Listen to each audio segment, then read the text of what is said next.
What's going on, guys? Man, I hope you're enjoying your Saturday afternoon. But of course, I also appreciate all those that are tuning into the live stream today. Of course, it is the MLS live stream, the weekly Major League Soccer live stream, and of course, it features your Seattle Sounders. And today, they are taking on one of their hated rivals, LAFC. Quite an interesting matchup tonight. This afternoon. Before we get into all the nuts and bolts of this matchup, go ahead and hit your like and subscribe buttons because I just told you so. If you want to be a part of today's show as well, too, just drop a little something in the chat room, man. I'll be here all afternoon. It's going to be great, man. All right, Seattle versus LAFC, and of course, those that remember last year, LAFC pretty much owned Seattle front to back until they got into the playoffs, and Seattle got a little get back in the playoffs last year.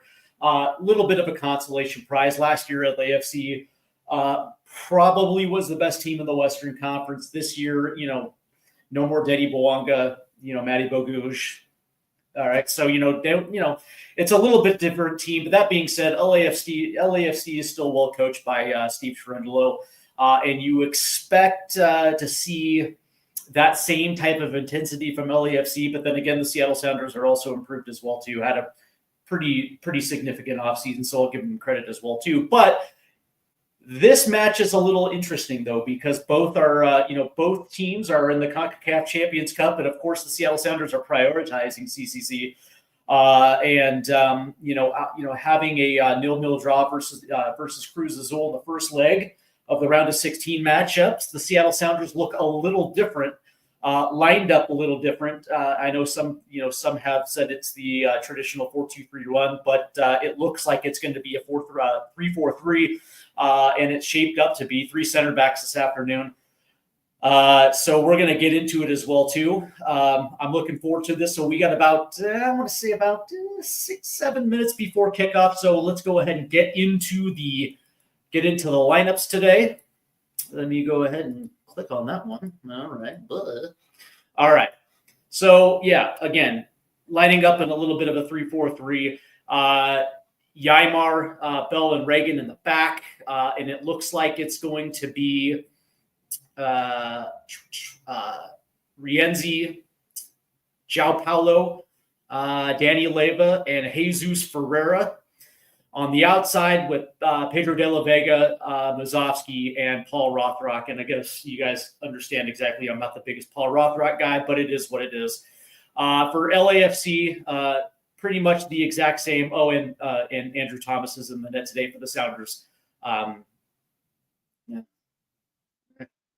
I know the Sounders fans love this kid. I don't know, maybe. We'll see. For LAFC, Hassel will be in the net. Their back three is going to be Aaron Long. They got Tafari and Segura. Palencia and Smolyakov on the outsides with Delgado and Saldana. In the middle, Yaboa or Daz on the outside. Wingers with Olivier Giroud up the middle for LAFC. And, listen, Ordaz is I like Ordaz. I actually think he's a very good footballer. Same thing with Yaboa. Good speed on the edges for LAFC, but obviously, Olivier Giroud at the middle. But that being said, correct me if I'm wrong. How many minutes does Olivier Giroud had in Major League Soccer, and how many goals has that translated to? That would be 0. I think the only goal that he's been credited with is in the final of last year's U.S. Open Cup. So it has not been a smooth transition to Major League Soccer for Olivier Giroud. Some people think he's washed. I don't know.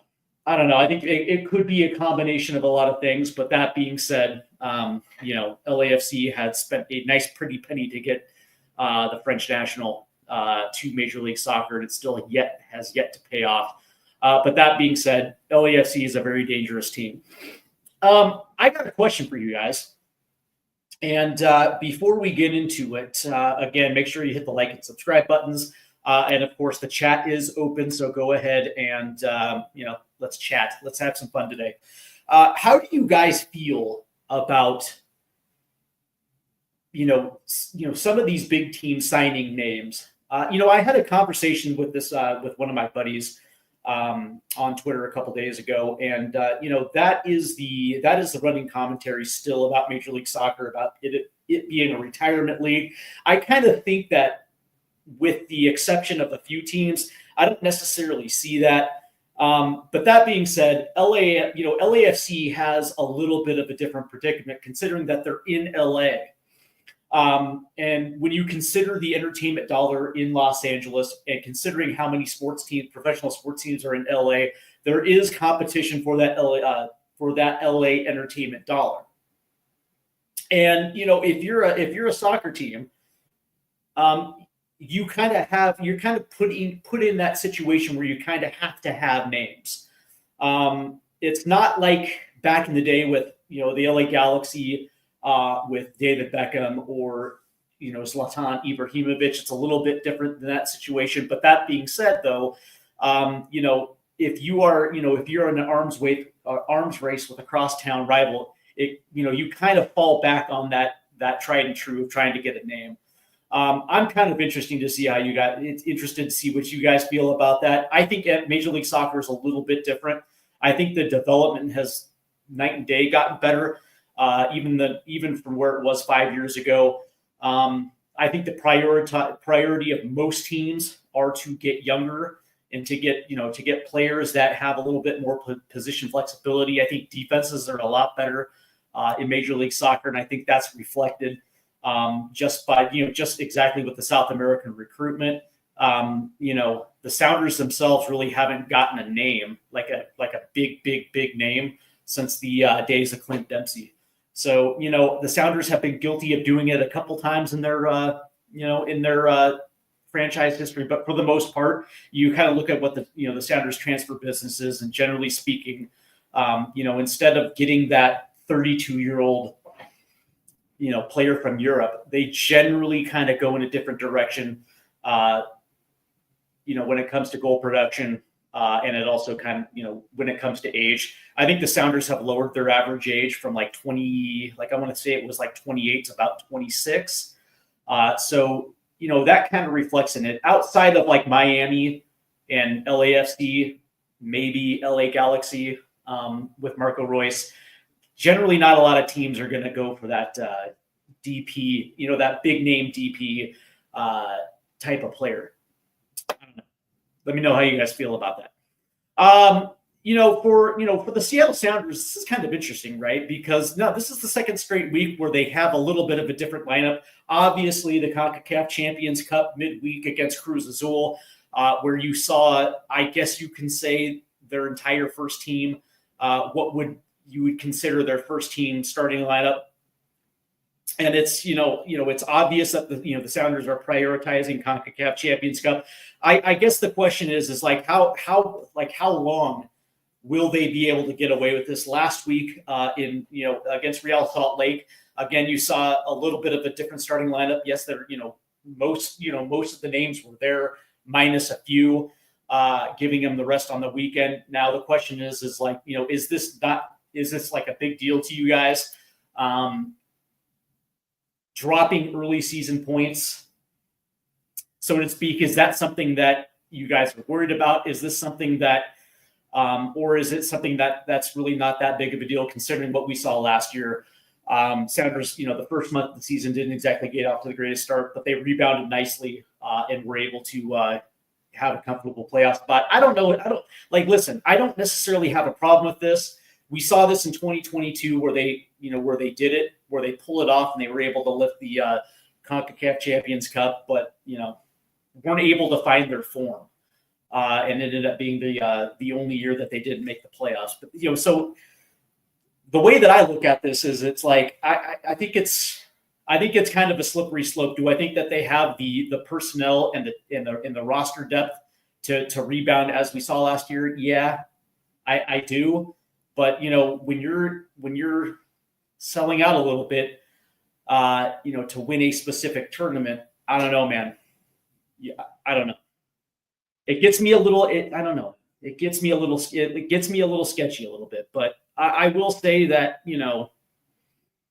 I look at today's lineup and all I'm saying is Yeah, Jesus Ferrer and Pedro de la Vega better have some strong games today, because we don't have we don't have Rusnik, we don't have Jordan Morris, two of our most consistent goal producers. To me, this kind of almost feels like the Sounders potentially could be playing for an early goal and then sitting back and just sitting on a 1-goal lead. I don't know. LAFC has speed. They're going to be, they can press. They're able to change the dynamic of a football game pretty quick. I don't know. This one's kind of a tricky one. But before, by the way, as we are getting set for kickoff here, let's go around Major League Soccer real quick as we look at the. There's only one game played today, and that was Columbus. The Houston Dynamo traveled to Columbus to take on the Crew. That ended in a 0-0 draw. Obviously, this is the second game that's going to kick off on the week. As far as like name matchups, this is pretty much it. The New England Revolution hosts the Philadelphia Union. New England Revolution, they're just not good. DC United hosts Sporting Kansas City, and again, not exactly the sexiest matchup. NYCFC hosts Orlando City. That's actually a pretty decent one. And the Atlanta United hosts the Nye Red Bulls. I love saying that. Nye Red Bulls.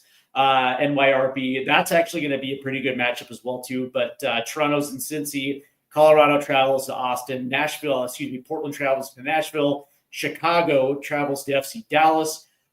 Montreal's in Vancouver, although the Canadian derby is pretty good as well, too. San Diego FC is at Real Salt Lake, and Minnesota travels to the Bay Area to take on San Jose. And then tomorrow night, Charlotte is in Miami, and St. Louis City SC is in LA to take on the Galaxy. With any kickoffs, we'll keep you updated for any scores. And let's see where we're at as far as the kickoff goes.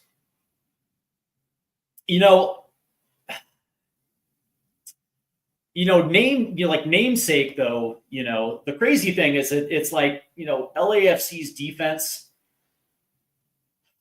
I'll give them credit, right? So in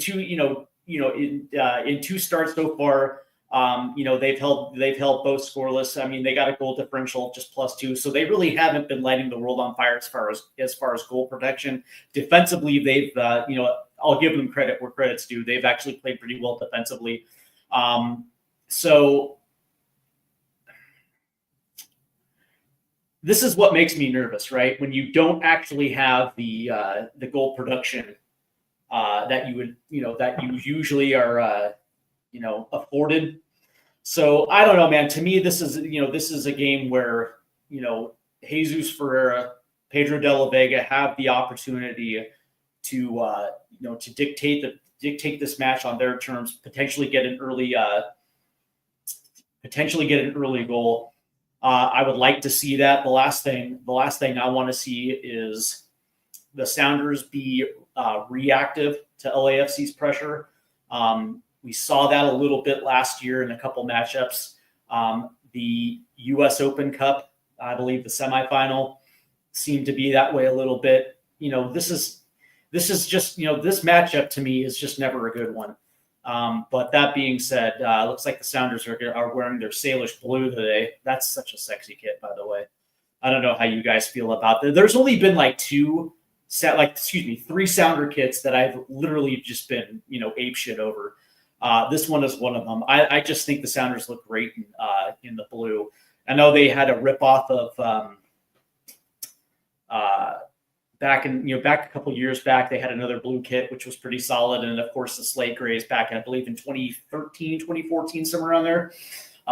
So there's been a few. This one's a pretty good one. So I'm kind of excited to see what this looks like. But Sounders are at home. They got the supporters behind them. It's going to be interesting to see exactly how this team tries to attack them. Of course, generally speaking, you would have Georgie Monongo on the right, and they like to attack down that right hand side. If they can't attack centrally, they'll try. But generally speaking, the Sounders kind of like to play from the outside in. But again, no Monongo today. Pedro de la Vega is going to have to be that focal point, be that anchor. As far as balls in the box, 1v1. Same thing, but this is also an opportunity for Jesus Ferreira to kind of hit the ground running. An opportunity, for him to make a statement. And so far this year, it hasn't necessarily been great, but it is still early, so we'll see. Yeah, man. I don't know. Like, that's the thing. Like, this matchup always makes me nervous. Here's the weird part. This is, and I know this is going to sound crazy. Like, I feel far more confident against the LA Galaxy than I do LAFC. It just seems like in the regular season, Steve Cherundolo knows how to navigate these matchups a little bit better. But I don't know, man. I digress. I don't know. I don't know how to call it. But that being said, the best way to give yourself an opportunity is, allow your crowd to get into it as early as you possibly can. That should be the game plan for the Sounders. If you can apply pressure, get a couple early corners, absolutely. So what do you guys think, man? How do you guys like this? How do you guys like this matchup? Is this pretty much, I don't know, do you guys pretty much just assume this is going to be an LA Galaxy win? Excuse me, an LAFC win? Let me know, man. Chat is open. I would love to hear from you guys. And of course, hit the like and subscribe button as we are getting set. Of course, for those that are those who are not at the match, of course, all games will be on Apple TV. Yeah, I hear it all the time, man. They don't like the fact that Major League Soccer is behind a paywall. But that being said, though, it's like, for like a good solid decade and a half, it wasn't behind a paywall, and those numbers were not exactly the greatest. So now that Major League Soccer has gone out of their way to monetize their broadcast, everybody seems to have a problem with it. I don't know. I actually thought it was a stroke of brilliance by Major League Soccer. This deal has the potential to be a goldmine for those that want to watch soccer in the United States. Although, you look at the numbers that the USL is doing with CBS Sports, that's also kind of impressive as well too.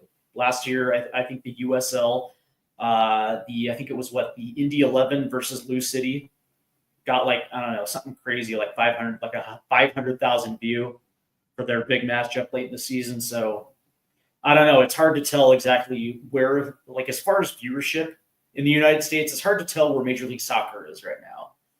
Clearly, the league is better. The talent is better, but does that translate?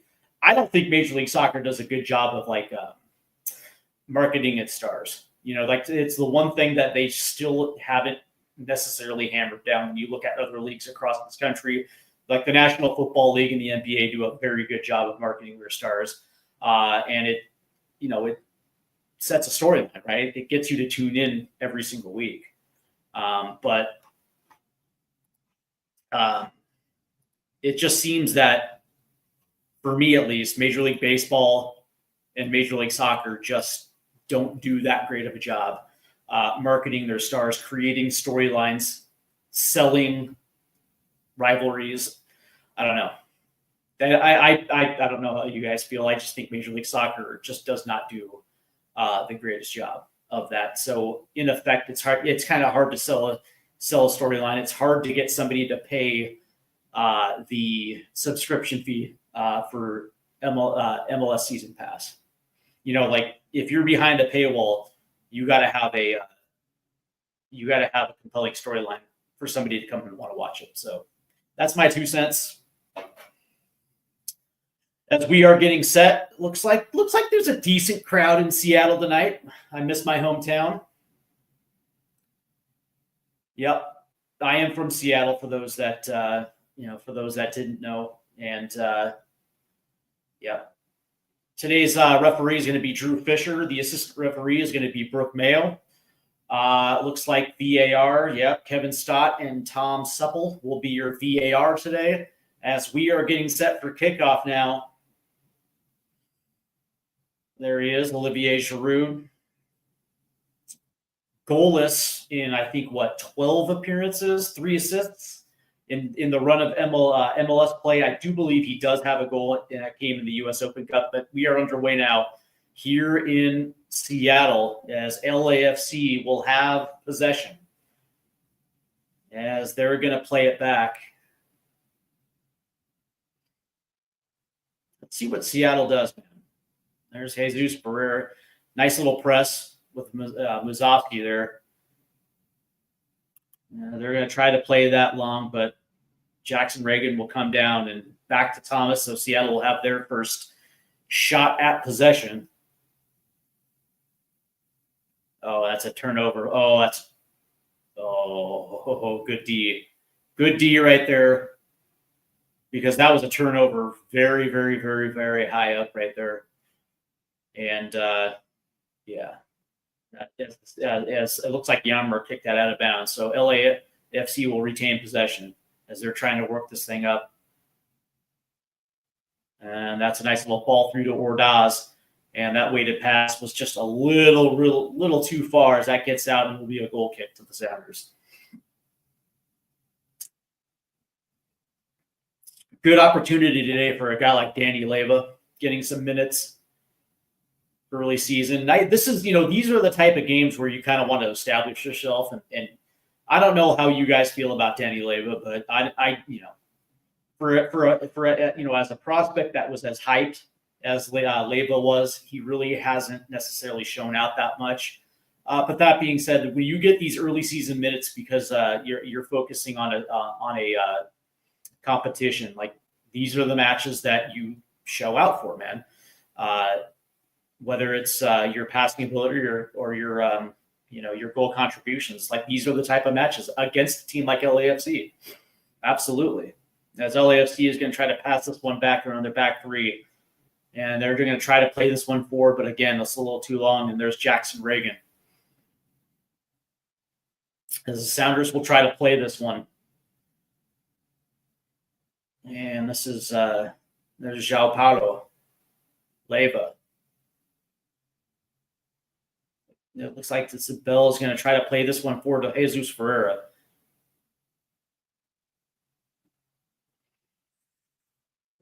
And it looks like Tafari, man. Yeah, Tafari, that physical battle between Jesus Ferreira and Tafari is going to be an interesting one. And again, LAFC is 2-0, haven't really scored the goals, but defensively has kept 2 clean sheets so far. So they're doing something right with that back line. So, and that ball is going to get it'll be a Sounders throw in right around midfield as they're going to play this one back. Here's Ymar out to Jackson, plays it out left to Bell. Here's João Paulo. The Sounders are trying to get LAFC to shift with some quick passes, but that was a terrible, terrible, terrible weighted through ball by Danny Leyva right there. But luckily, the Sounders will keep possession. Here's Leyva. It was a good idea. It's just, that pass just had nothing on it. That's a nice little through ball. There's Jesus Ferreira. Here's João Paulo. Going out left, this is Josh Bell. And it's like João Paulo's playing it back. Yeah, and Jackson Reagan. Yeah. Interesting. The possession battle is interesting, right? So what boggles my mind is teams that put an emphasis on possession, but they don't necessarily have quality shots on target. That's a nice little interception right there by Tafari right there in LAFC. Will have possession. Roca checks in. Good to see you, Roca. What's up? Thoughts on lineup? It's an interesting one. That's for sure. They're kind of playing in that little 3-4-3, couple wing backs.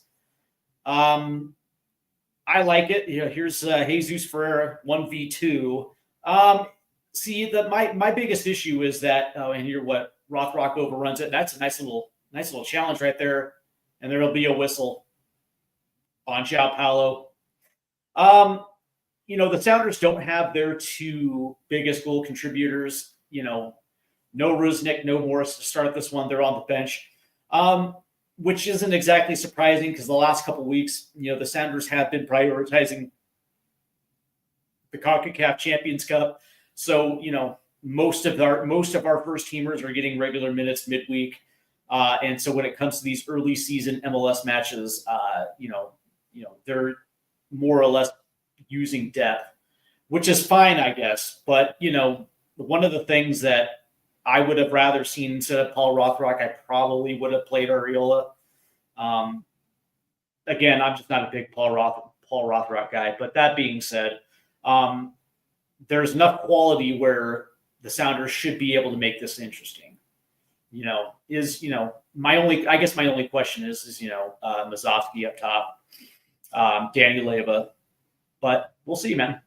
I like the back three. The Sounders, me personally, I think the Sounders have the best defense in the league. So the back three should be good enough to hold LAFC. And there's a turnover right here. Here comes Mazowski, 1v1, and he's going to stop, play it off to Ferreira,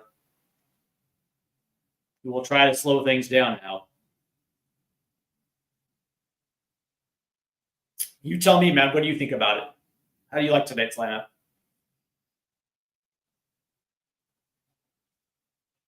And here's Roca. I don't like Mazowski starting. I don't think he has the level to be a backup. I'd rather try Ferreira as a 9.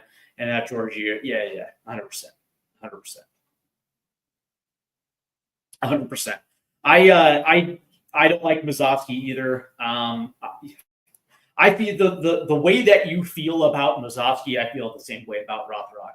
A buddy of mine, has him, had it described as like the new Roger Levesque, somebody that can come out. Here's an interception right here by Jesus Ferreira. Oh, that's a nice little through the legs. Played it back to Ferreira, but just a little too long.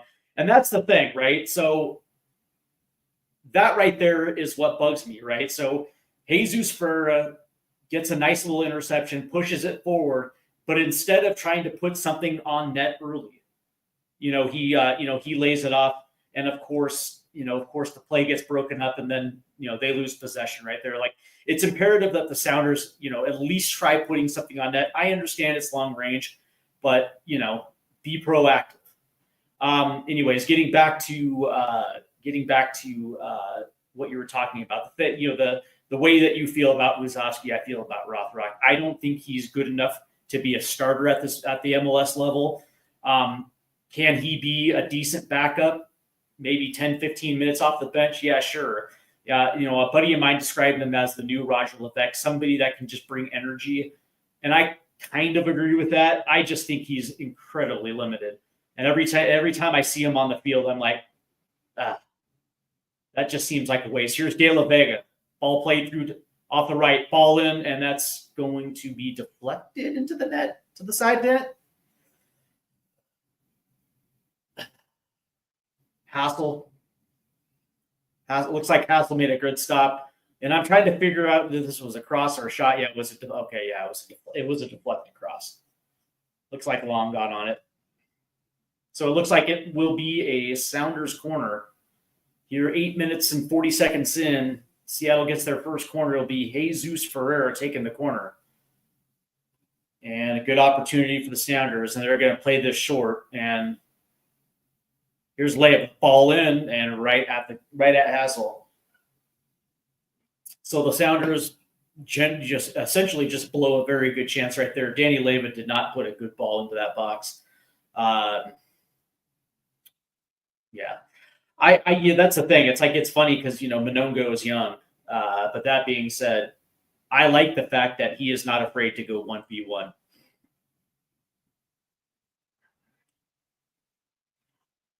As Roka checks, and I only see DLV being this incisive player, and the whole squad others have more cadence on the plays. Yeah. Yeah, I agree. I agree. Like as far as creativity goes, 100%. Right? Which is funny because he's got him out right, and it's like if you're not going, this is the weird thing, man. If you're not going to play Albert Rusnik, why don't you play DLV at the 10? Let him be creative, and I know that it looks like they're going to float him centrally at times as well too. So we'll see. I like Leyva at home versus Antigua. Yeah, but it was Antigua, man. Like no disrespect to Antigua, I don't want to be rude or anything like that, but Antigua isn't exactly the greatest opponent. A guy like Leyva, who I do believe has talent. You know,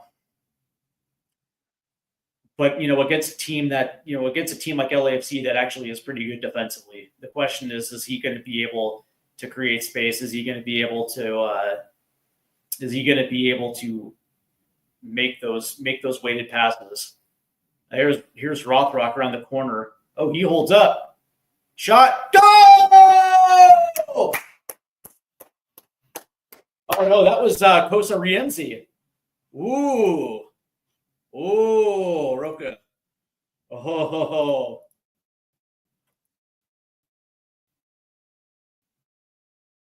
Great goal right there.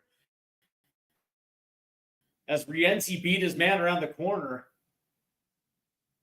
Yeah, man. Look at Rienzi with a nice goal right there. This is what I'm talking about, man. Get your crowd into this thing early. Make LAFC be the team to react to what you're doing. And that was a good little ball forward as well, too.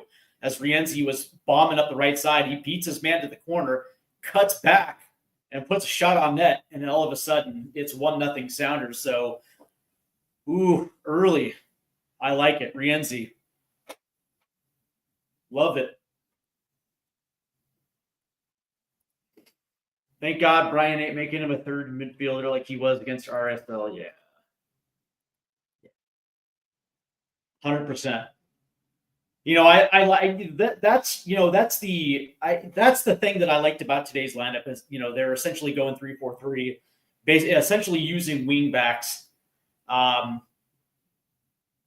that's the thing. It's like Rienzi. One of the things I like about him is his speed and his ability to get forward, and it was on full display. There's a ball over the top, except not a good ball over the top.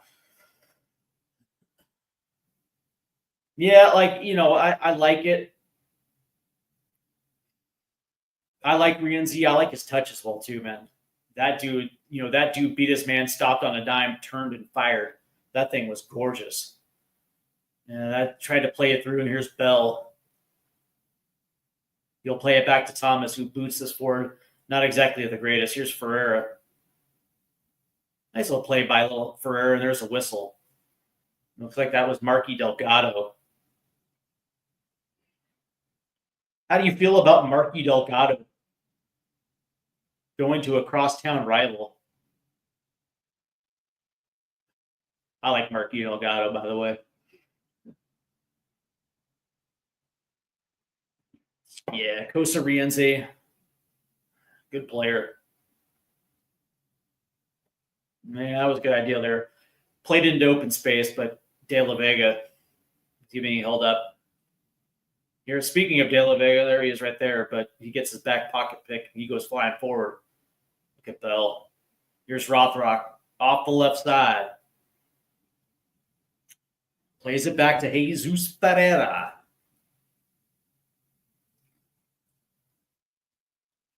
You were mentioning earlier, Roca, that you think De La Vega is being this incisive player in the whole squad. Like I kind of would like to think that Jesus Ferreira might be, but again, like I haven't necessarily been impressed so far. But then again, I recognize that we're only in week 3, and I like to think that he has the ability 1v1 to make a defender miss and put a ball in the net. Let's see what Roca's saying here. I like Delgado as a player. He had a good home game. Yeah. Yep. Yeah. Yeah. It is wild, right? Like, can you imagine? Like, for instance, right? Let's say that Sonny would leave Tottenham Hotspur to go to Arsenal. Like, it just wouldn't happen. Like, I don't think that. Like, you just there are certain things that you do and you don't do. Like, you know, you don't leave a team like LA only to join their crosstown rivals. Unless the money was to a point where you just couldn't. Like, they were the highest bidding team in the league. Then you can understand it. But if somebody asks you straight up, like, was it was it the money? Be honest about it. Let's see. I think Ferrer is more of a supportive player, one that makes the game easier. Yeah, yeah. But here's the weird part, though, right? Like, he's only like what, 23, 24? It's like, dude, Jesus Ferrer is not even really in his prime. Um, and there's a ball over. That wasn't exactly the greatest ball in right there for Mazovsky, who didn't even make an attempt against Long.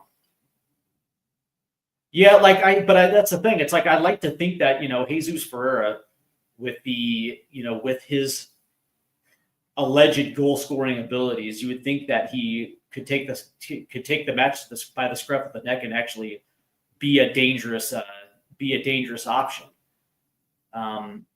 Last year, like, that's the thing. It's like I'm always quick to give last year an excuse because he was injured last year, right? Was out for quite a bit. When he came back, wasn't 100%, wasn't informed. There's nice move, shot on goal. It's going to get wide. Good defense right there by the Sounders, and it was Ordaz. But now there's no excuses. You're in a team that's a lot better than last year's FC Dallas team. Yeah, J-Mo is the starting 9, but that being said, it's like he's going to get his opportunities. Especially if they kind of play him underneath, like, almost as a false 9 and allow him to attack channels. He very much could be dangerous, but I don't know. We'll see. Let's see. In some countries, Delgado would have some real bad. Oh, yeah, for sure. For sure, man. For sure. I think this is the only country where you can get away with it, going from one rival to another. And even then, supporters are not going to let you get away with that. Steve Cherundolo, the most overrated coach in Major League Soccer, 100% Steve Cherundolo. As LAFC will have the ball here, as they are playing in the Sounders half of the field.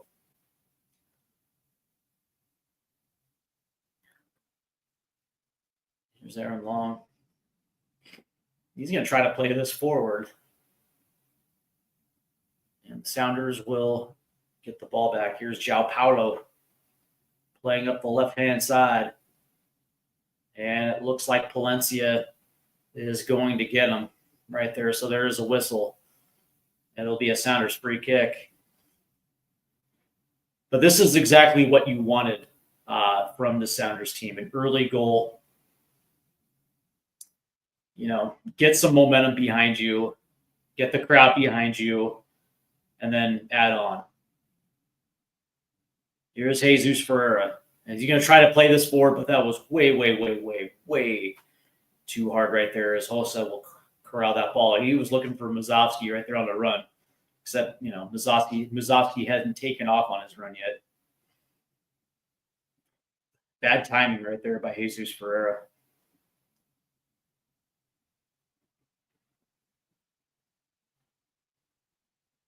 I like that Ferreira's not afraid to press a little bit.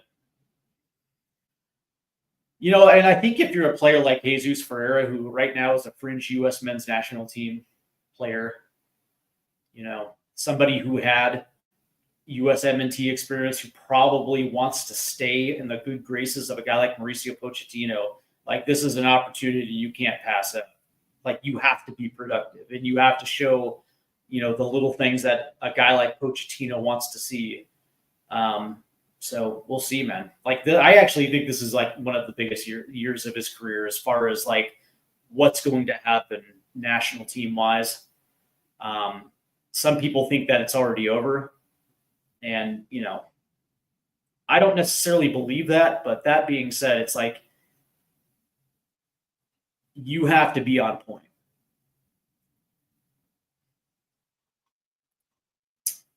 I've been having a preference on Bell as the LCB rather than Nuhu lately. Yeah, I like Bell, man. I think he's good. Like, and I can understand why Schmetz wants to keep him in the lineup. But that being said, it's like, I also like Nuhu as well too. But I mean, as the left side on the back three, not so much. But I mean, if they're playing the traditional, four in the back, I don't have any problem with Nuhu being that left back, almost that kind of hybrid wing back as well too. Because I kind of like his ability in the possession, pushing up the field. Yeah, let's see. Yeah, World Cup is 1 year from now, so he's got for sure. Like it's not just about pure goal scoring, although that is a big part of it. But that being said, it's like, one of the things that Mauricio Pochettino definitely likes is flexibility, positional flexibility, your ability to play more than one position on the field. And, this is an opportunity for Jesus Ferreira to show that he can probably play on the left side if you need him. Maybe even underneath as a 10 / false 9 maybe. But that being said, it's like, this is a golden opportunity as the Sounders will intercept that ball right there. He's tried to play it forward and that thing just went way too far. It's going to get out for a goal kick. But that being said, it's like, if you're Jesus Ferreira and you're coming to a team that, I don't know how you feel about the Sounders. I do think they're one of the top 3 teams in the West. I think that the Sounders have the potential to win a double this year. If things break right and they stay healthy, I think the Sounders could win a double. But that being said, he's going to be a huge part of it, and he's going to have to be on point, not just with his runs, but his passes, his ability to put the ball in the back of the net, and his ability to be fearless 1v1. So, let's see. 4 in the back, I'd rather have Nuhu. Yeah, same. I usually don't like Bell strictly as a left back. No. Bell doesn't have the, like in a back 3. Yeah, like I think Bell's like actually that perfect left side in the back 3 because it's not, you're already playing with a wing back with Rothrock right there. So you're like your job isn't to push forward. Your job is to hold up a high line, right? So, which is what Jackson Reagan and Yimar do very, very, very well. Right. And I think it just works well with Bell as that third center back. Right. But in a back 4, pushing forward, getting numbers forward, Nuhu is very good in possession, very good holding that ball, pushing up the field, 100%. 100%. Oh, look at that. Look at that. Good pressure right there by Mazovsky, and it forced Hassel into kicking the ball out of bounds. Sounders will have a throw in deep in LAFC's end. Here's Rothrock. Nice pass to Ferreira, who's going to play it off. De La Vega. Oh. Pedro. What are you doing, bud? Got a little wary there. Kicked it away. Now all of a sudden, LAFC is on the counter now.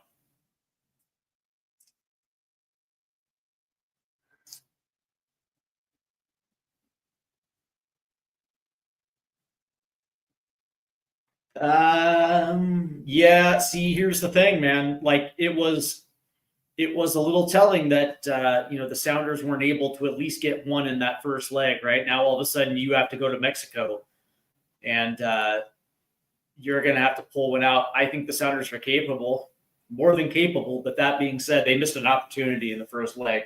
But my other concern with prioritizing CCC is that now I understand it's vastly different from the start of last year. But that being said, when you do these type of things by selling out for a specific competition and leaving yourself short in these early season games, it means that if you're not at least getting some points, you're gonna have to play catch up for the next month, 2 month. And we saw last year that that's exactly what what the Sounders. I mean, they did a good job of it. They got back into it and had a comfortable playoff spot. But that being said, in 2022, when they actually won that tournament, they weren't able to regain their form. And that's just something that I think this team is a little bit better suited for it, because I think they got better depth. But that being said, man, I don't know. Yeah. And Cruz Azul had 6 starters out. Exactly.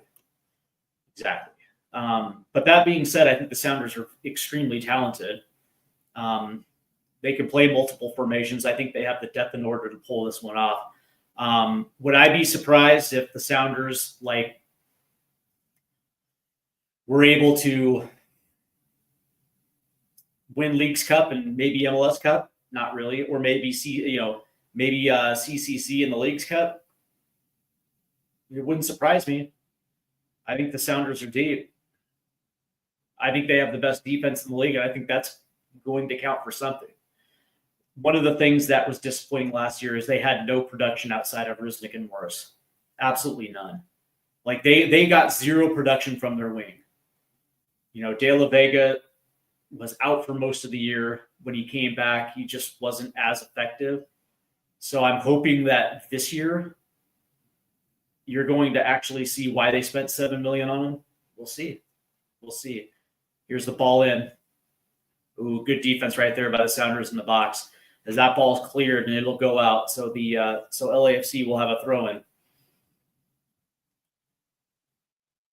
Yeah, dude, Ymar is special, man. Ymar is very special. He's very good. He's so just positionally aware. He's probably one of the best center backs in the league. As LAFC is trying to work this thing around.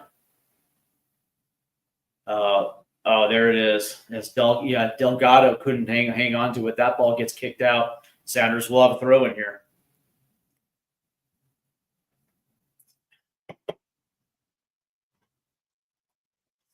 I think we got great depth MLS wise against League MX teams. Tough because they ain't got the. Yeah, I know. Yep. That's the problem with the salary cap, right? I think last year was at 5 point. If you're not including DPs, I think the salary cap last year was at 5.145, which is laughable. It's unbelievably laughable.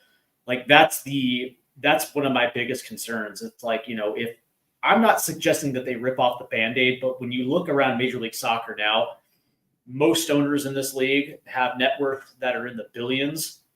Soccer-specific stadiums, they have academies, they have training grounds. There's a nice little ball in right there. As Rienzi was trying to work that one in the box. That's a nice little deflection right there.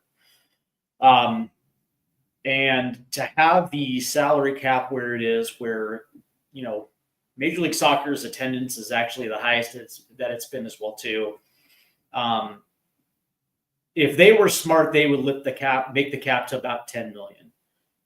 Right at 10 million, it opens up Europe for loan deals, and it also just allows MLS teams to expand their rosters. And I'm not naive enough to think that Major League Soccer would just be like, let's rip the Band-Aid off. That's just not how it plays, man. They are very, very risk averse, and they are very conscious of their profit margins. But that being said, you're able to still retain a profit while expanding the salary cap. If you want to do it like a slow burn, right? Raise the cap another 5 million over the next 5 years. You can do that as well too. MLS has the potential to be a top 5-3 league in the world if the salary cap issue is solved. We have the money. Yeah. And by the way, what European player wouldn't want to come to the United States for a couple of years, right? Especially young European players, right? The biggest challenge right now is some of these young European players are making $60,000 a week on wages, right? $60,000 to $80,000 a week as an 18, 19-year-old, right? And that's the biggest problem with Major League Soccer clubs right now is even if you get a guy on loan for 50% of his wages, it still eats up a good portion of the cap, which is why you don't see a lot of loan moves. But raising the salary cap definitely alleviates some of those problems. And if you're 18, 19 years old and you're French or you're English, you're telling me you wouldn't want to come to the United States for 3 years and develop? Please. And Sounders will hold possession here. So they're playing it back. Here's Jackson Reagan. And I have no idea what that was. Interesting. Yeah, I agree with you, man. I think the MLS definitely has some potential. But that being said, for what Major League Soccer wants, though, I mean, they want to be a U.S. development league, right? The biggest problem is that a lot of European sides are pulling good American talent from your academy, so you're not seeing a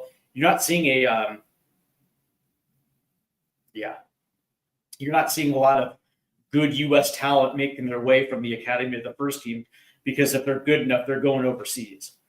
And of course, the question is then, when an American player gets to the point where they're starting for a European side, would they ever come back to Major League Soccer? The answer is no. Why would they?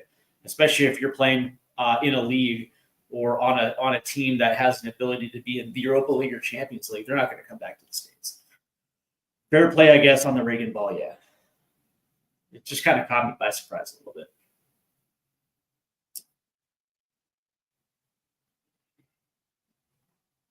And it looks like, oh, okay. Interesting.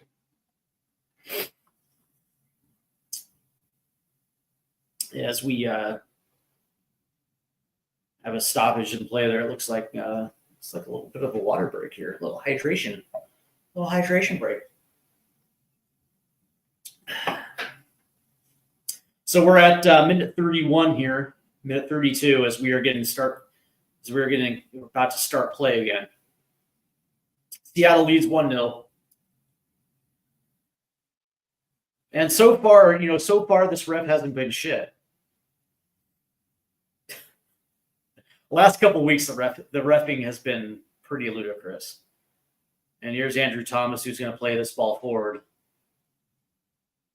and try to play to Mazovsky, but ball comes down. Here's João Paulo playing it forward to Jesus Ferreira. Plays it back to Jackson Reagan, and here's Josh Bell coming forward.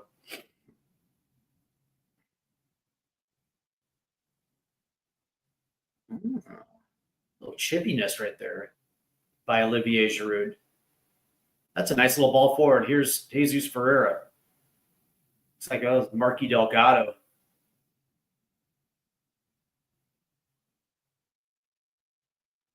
Oh, here's Mazovsky. Way to stay on the ball. Okay. No whistle. Interesting.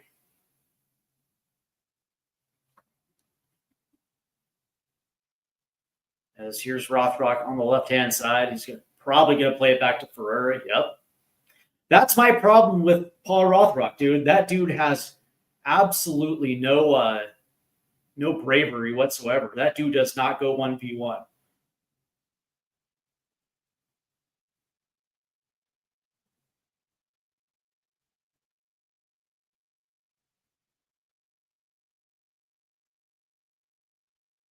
Well, I don't know, man. Like, it depends on what your organizational philosophy is, right? It really does, right? If you are a team that is all about player development, you're going to have a roster with a couple of A's, a couple of B's, and a couple of C's, and you're going to try to develop your C's into B's. Like if there's the ball in to the left-hand side, here's Rothrock, and yeah. Look at the hustle. Look at the hustle by LAFC. God, I can't stand Rothrock, man. Can't stand him. It all depends on what your philosophy is, man.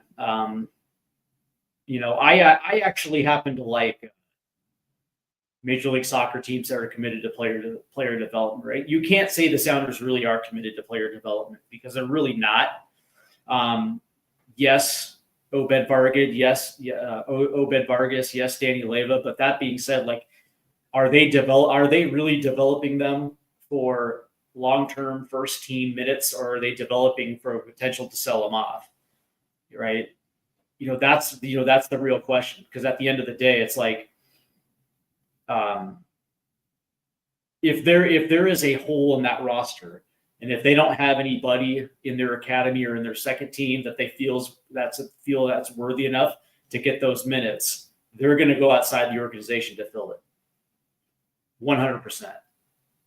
Whereas a team like FC Dallas, Philadelphia, the Houston Dynamo, they're going to play, even to an extent, Austin, they're going to play. They're going to play some young kids. And here comes Albert Rusnik now. And De La Vega comes off. Interesting. I wonder if DLV got a little knock there. Interesting. So 35 minutes, the first sub comes on. Here's the corner by LFC. That's punched away by Andrew Thomas. There's Marky Delgado. Marky. Yeah, that's what I thought too. Yeah, like, that's the thing, is like, you don't pull off DLV unless there was a knock. There's a ball flying in. And that'll get out. It should be, yeah, Tafari. I think that was off of Tafari. Yeah, that's the thing. It's like, it's like, looks like Olivier Giroud is trying to show the refs that he got cleated. Get up. You don't have the goal scoring cachet to try to draw a foul. Yeah, like, that's the thing. It's like, I would like to see. Oh, that's a goal. As LAFC has equalized, that ball was ping-ponging around the box. And it looked like the Sounders were actually defending quite well, but yeah. And yeah, 100%. Like, I hate those situations where that ball is ping-ponging. Yeah, and it looked like the Sounders were defending quite well right there, but one too many times it went back to and there's one. Good stop. Good stop again. It looked like he collected his own rebound right there. Ordaz. Yeah, Ordaz was, God, he's such a good player. Yeah, no, I agree with you. I'd bring Georgie in as well too. By the way, credit Danny Leyva right there with the block. I'll give Leyva some credit right there, but yeah, that was a good goal from Ordaz right there. I agree with you. I'd bring Georgie Monongo in as well too.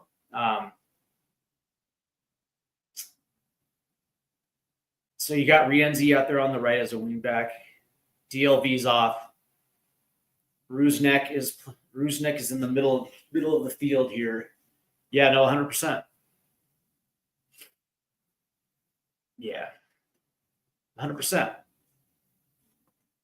100%. Like initially, the initial save wasn't a bad one. But that being said, he was out of position right there. And then you had Danny Leyva on that back line making a nice little block right there, and it looked like the Sounders were somewhat in good position, but one too many. Like, it was the rebound from Ordaz right there. So here's Rienzi pushing it up.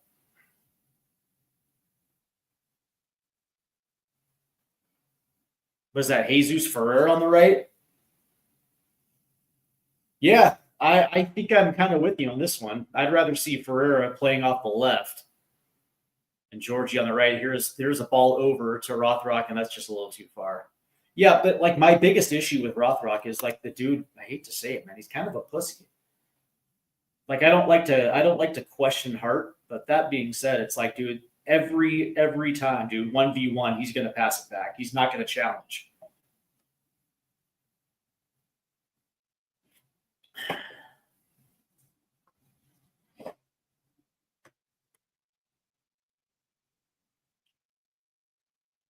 And it's a LAFC goal kick. Sounders had a pretty good opportunity to go up 2-0, but here's Rothrock trying to play through it. There's a whistle. And it looks like it'll be on that foul right there by Marky Delgado. Marky. Pretty good CDM right there. Here's Albert Rusnik. Lays it off for Rothrock.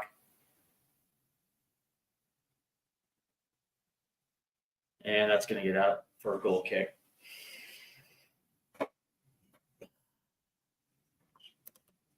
I'm telling you, man, he's a liability. That's just my thought.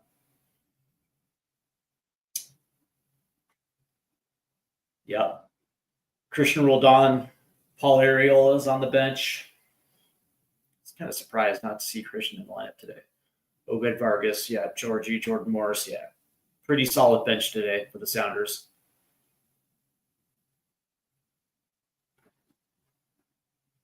Sounders are actually not bad through the midfield today. Not as bad as I thought they were going to be. Kind of wondering whether or not, just how strong the midfield pairing right there is for LAFC. I mean, they are getting through. That's for sure. As LAFC will play it back.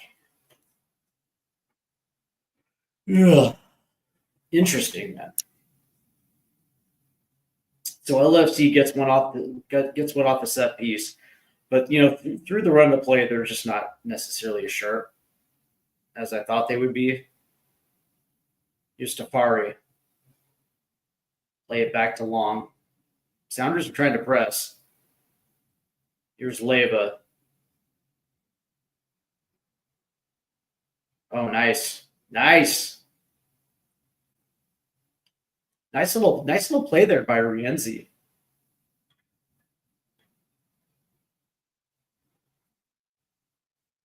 That dude is not afraid to get in there and mix it up. I kind of like it. Kind of for it. Nice little pass there by Danny Leyva. And then Albert Rusnik played a little too far forward. Nice hustle by Bell. Nice hustle. I like it. Here's Jackson Reagan. Here's Albert Rusnik. Yeah. Yeah. That's exactly right, man. That's exactly right. 7 players on the attacking field pressing them, yeah. I like it. I'm all for the high press. Oh, that was a nice little play right there by Giroud.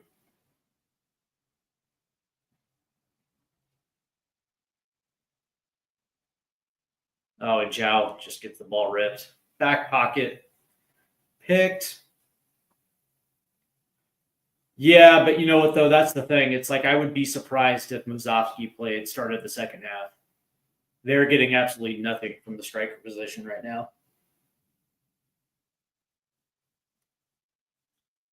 No forward runs. You can't play the ball forward. You can't play a ball over the top because he's not able to make that run. Would not be surprised if we see Jordan Morris at some point.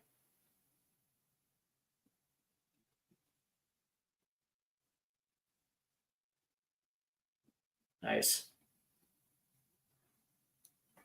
Nice little press right there. There you go. Oh, there you go. Danny.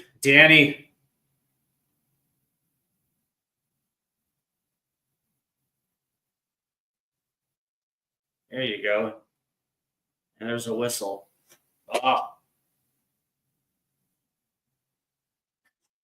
Yeah. Yeah. Yeah. No, like who, like right now, like who is attacking channels right now, right? Who is making that? Who is making the run to the post outside of Rienzi on the right hand side? Who is it? It's not Jesus Ferreira. Yeah, 100%. That's and that's why I just mentioned it. It's like I would be surprised if Muzowski starts the second half. In a tie match here, when you held the lead, uh, this game is still up for grabs, right? You have to have some sort of attacking threat, right? You bring on Albert Rusnik, you have to be able to play the ball forward. It's like who's making those runs? Outside of Rienzi, you know, you can only go to the well so many times before they key into it. That's the thing. It's like Rothrock on the left is not good enough. Muzovsky is just not good enough. Jesus Ferreira is not making any type of contribution off the right hand side. Here's Ymar, Albert Rusnik. Here's Jesus Ferreira. Just plays it back to Rusnik.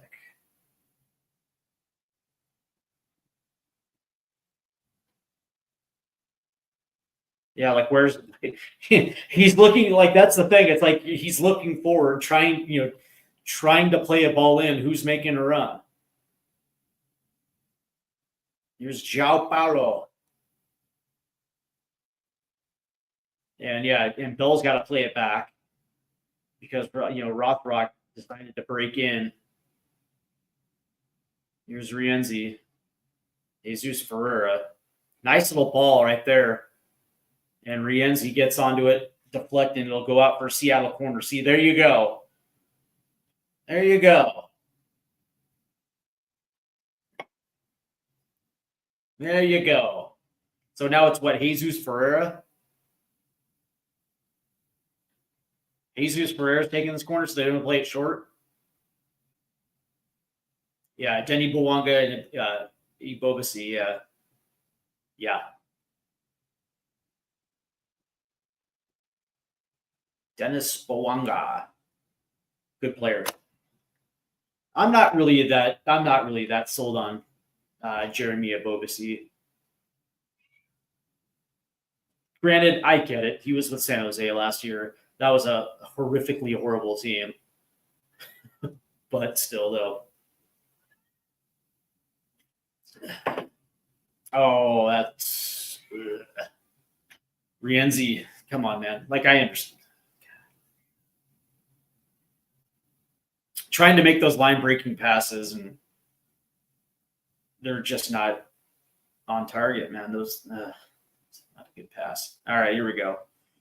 This Hostile will play this forward against Olivier Giroud. Good. Look at Ymar. That's a good pass right there, but there's a whistle. And I believe it's the half here, so that'll take care of the first half as the Sounders and LAFC are drawn even at 1. As we will look at the halftime stats for you, as we want to get into this thing real quick.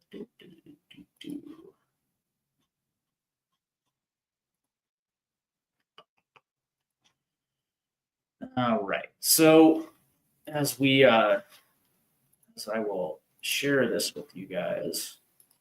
So far, and it looks like the XG LAFC currently right now leads the XG battle by a significant margin. That's the thing, is the Sounders only have one shot on goal, one shot on target, while LAFC has 6 shots and 2 shots on target. Seattle does hold the possession battle at 58% to LAFC's 42%, but it doesn't mean absolutely jack squat unless you're actually putting shots on target. And that's the biggest problem with Seattle in the first half is they didn't have anybody willing to be brave enough to make runs. Seattle has committed 3 fouls to LAFC 6. Accurate passes. Yeah, I guess the Sounders right now are kind of leading that one, but it is what it is. Outside of that, it's all LAFC as far as shots. Touches in the opposite box is kind of an interesting run, right? So LA's got 10 touches inside the box to Seattle's 1. It looks like Seattle's kind of winning the duel battle right now, but LAFC was more successful dribbles. As we kind of look at some of these player ratings right now to kind of get a gauge of who, who's having the having a good match so far. It looks like Seattle. Looks like Yabo is having a pretty good one right now, but we'll see. This thing is far from over. So I would probably think that Brian Schmetzer is going to have to make some changes at the half.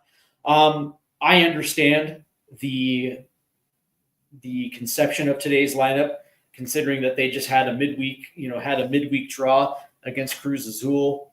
But that being said, you have to keep your focus on your regular season schedule as well too.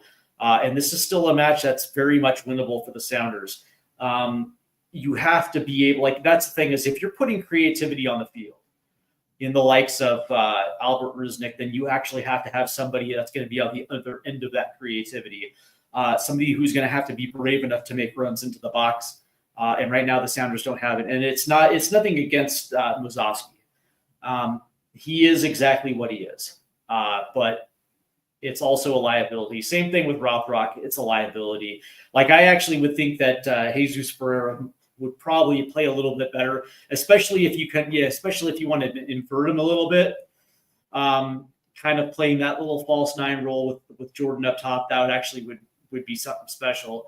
And you have Georgie Monongo on the right. That actually makes a tremendous amount of sense because you can actually play down the right and also play through the middle. But let's see what Roca has to say here. I've been seeing good things from Abobasi this season. He's has more compatibility. But yeah. I would definitely agree with that as well too. That's the interesting thing, right? The conversation around Olivier Giroud is, whether or not this was a good move for LAFC football wise, or was this a good move promotion wise? Because the stats on the field don't lie, right? I think he has this is his 13th appearance or 13th start since he's come over, and I think he only has 3 assists. And it's interesting though because you would still think that given the system that he plays in, the strength of the team is up front, and still, I think he only has 1 goal, and I think that came in the U.S. Open Cup final last year. The thing with the Bobasi, though, is, the way that LAFC wants to play, I 100% agree with you that his compatibility is far greater than Olivier Giroud, but I digress. So we're at the half as we are, as the Sounders and LAFC are playing to a 1-1 tie right now.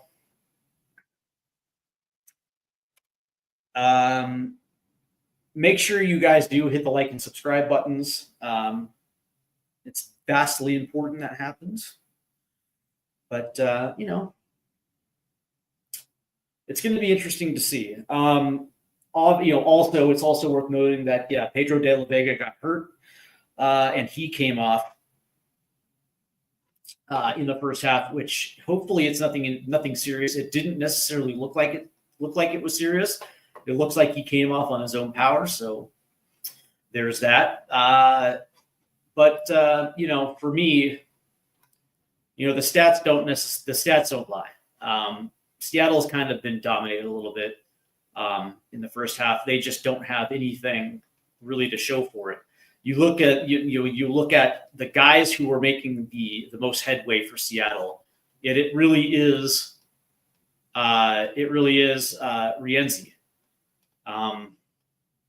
He was the one that was pretty much brave enough to get forward. And outside of that, there's just nothing. That to me is, yeah. That to me is a very telling. That to me, it's more than just telling. It just lets you know that like you wonder if there was like some sort of intimidation factor. I don't know, but what I do know is that the Sounders should be playing better than they are at this point. I would like to think that it wouldn't be that. I don't think it would be that out of the realm of possibility that we do see Jordan Morris, maybe even Christian Roldan. I think that could also be something that would be fruitful as well too. Christian,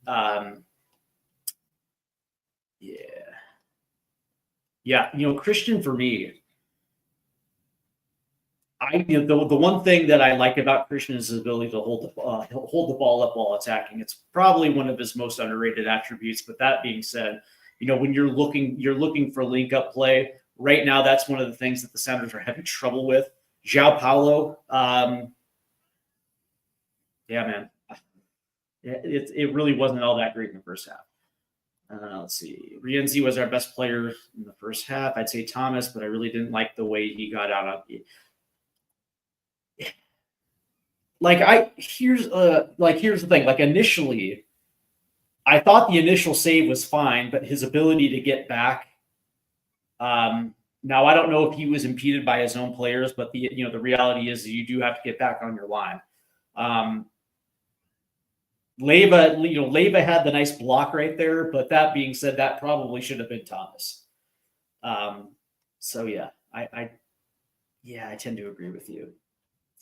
Let's go ahead and take a look. We're going to recap real quick. Already today, the Houston Dynamo were in Columbus taking on the Crew, and that finished in a 0-0 draw.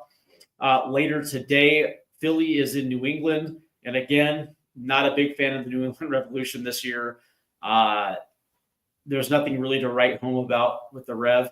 Sporting KC will be in DC United. And I will say this, for as kind of bad as DC is, Christian Betanke is still doing his thing out there for DC United. The game that I'm kind of curious is going to be Orlando City and NYCFC. Last year, Orlando City quietly had a very good season, made some noise in the playoffs before ultimately bowing out. But they're in New York to take on NYCFC. The other New York team, the Red Bulls, are in Atlanta taking on the United. Here's the thing, man. And I'll say this again, man. Atlanta United, that, for as much pub as Inter Miami get, and it's understandable. Same thing with FC Cincinnati. It's understandable. Both Ohio teams are very good and probably will, one of those two teams might win a trophy this year. For as good as those three are, Atlanta United is going to be that team that, whether it's surprising or not to some that are paying attention, that is going to be a team that's going to be very good this year. And today they get the defending Eastern Conference champions with the Red Bulls. Toronto is in Cincinnati. Colorado is in Austin. That's going to be kind of an interesting one. I'm still curious to see exactly what type of team Colorado is going to be this year. FC Austin, of course, getting Brandon Vasquez back in Major League Soccer. We're going to see how that, like we do, for all the talk about Jesus Ferreira, Brandon Vasquez also has the exact same issue. Borderline U.S. men's national team player, has had a couple call-ups with Mauricio Pochettino, but that is all dependent on his ability to put the ball in the back of the net. And they lose Sebastian Driussi, but that being said, they still have a decent enough team where he should still be able to get to that 15 goal mark. So we will definitely see. Portland is in Nashville. Portland's going to be an interesting team as well too, man. Like, how is that team going to cope without Evander? Are they still going to be able to be a goal scoring threat. Maybe we'll see. That I'm curious to see how that shakes out. Chicago, the Chicago Bearhalters are in Dallas. I actually think Dallas will probably win that one. Outside of Brian Gutierrez in Chicago, like if you're ranking like the best off seasons by former U.S. men's national team managers, obviously Bruce Arena had the better off season, and San Jose is probably going to be dangerous all year long. That's going to be a fun team to watch. But outside of Brian Gutierrez, like Chicago does not impress me at all. Montreal, Vancouver, to me, that's the game of the week. Montreal. I like Montreal. I still think Montreal is going to be an Eastern Conference dark horse this year. I like what they're doing, right? They are literally building a core around young players. They're giving them a lot of first team minutes. It was the most underrated move this offseason too when Jalen Neal went from the LA Galaxy to Montreal. I think that's going to pay dividends for Montreal. I wouldn't be surprised to see Montreal do something this year. Same with Vancouver. I like the Whitecaps. I'm a big fan of Brian White. San Diego FC is in Salt Lake City to take on Real Salt Lake. I am still a huge fan of Real Salt Lake, even though they don't have a striker. This is a big Diego Luna channel. Minnesota's in San Jose, which kicks off tonight at 10:30 Eastern. San Jose, they're going to score a lot of goals. Tomorrow, Charlotte is in Miami, and St. Louis is in LA to take on the Galaxy. While that Chicago's after Neymar. Yeah, that's the what's funny is everybody was saying that that Chicago dodged the bullet, but I think he went back to I want to say it was Botafogo. I think he went back to his original club in Brazil, and he's just been absolutely ripping it up down in Brazil. So did they really dodge a bullet, or was it just that the money wasn't right? Imagine if Neymar was in Chicago. Now, would he be as in Santos? There you go. Would he be as enthusiastic playing in Chicago as he is back in Brazil? Probably not. But that being said, it's like if he was in a different market in Major League Soccer, I'm sure it's a different story. Yeah. My whole question is going to be a few things moving forward. Like, does Columbus roll with Jason Russell-Rowe at the striker? Who is Real Salt Lake going to who's going to target? Because they're probably going to need it. But also, does KDB go to San Diego this summer? That's going to be interesting. Yeah, what's funny is quite as it's kept. I watch a lot of the Argentinian Premier League, and I watch a lot of Brazilian football as well too. Yeah, that's a fun league, man. Those are fun leagues. But we are almost set to start the second half, and yeah, it looks like we're going to have some substitutes, and it does look like Jordan Morris is probably coming on. Let's see. I don't think he would ever have the same form in the other league. Yeah. But you know what though? But whose fault is that though? Whose fault is it? That he took the money and went to Saudi Arabia. Yeah, it was his fault. So it looks like we have some moves for LAFC as they make a three-sided change. It looks like Hollingshead is coming on. Looks like Marlon is coming on. And yeah, Jordan Morris is going to be coming on for the Sounders as well too. So I'll give you those. I will give you those changes in just a second. But yeah, that's the thing. It's like I don't blame them for taking the Saudi money, because I probably would have done too. They still owed him like $60 million left on his contract. And it's like, they had to pay the buyout, right? So it is what it is. But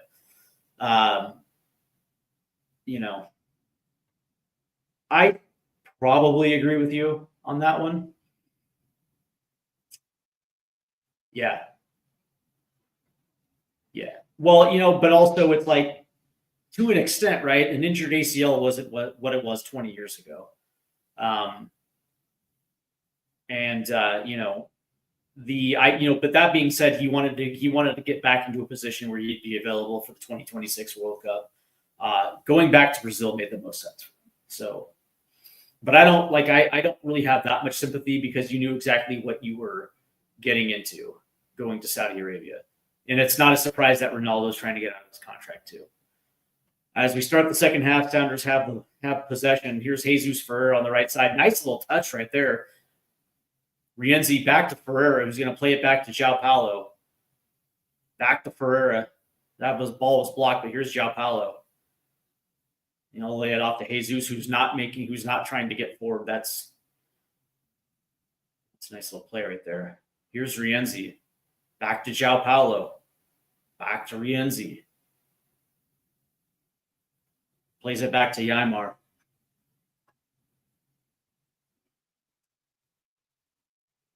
All right. I see it. Here's Josh Bell, who's going to play it forward. And automatically, Rothrock gets picked. Here's Jordan Morris. Nice little touch right there. Off to the right side. Here's Rienzi. Lays it off. Here's Jordan Morris. Here's Jesus Ferreira. Ball in. And that's just automatically going to get blocked. LAFC tries to clear, but there's Ymar. Here's João Paulo. And, Albert Rusnik.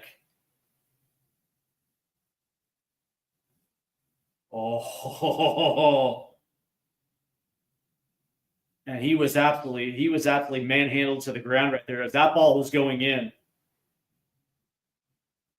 As he makes a great touch and then just absolutely gets slammed to the ground right there. No whistle. Wow. Back to Brazil for Santos was the best move he could have done. He could only go to Saudis. No one would pay the PSG. Yeah. And he wanted to leave so bad. Yeah. Let's go Sounders. Yeah, absolutely. It's kind of interesting that, like his release, his release clause with PSG was like a $200 million. Like it was something stupid. But it was also dumb for PSG to even pay the release clause to bring him to Paris. That was the first mistake, right? Here's Jesus Ferreira. And here's Jordan Morris. Dude, on two reconstructed knees, man, let me tell you, Jordan Morris has still got handles. Igor Jesus is in. This boy has so much potential. Yeah. Nice little ball through by Rusnik, but why is Jesus Ferreira not making a run? It looks like he was jogging. Good Lord, man.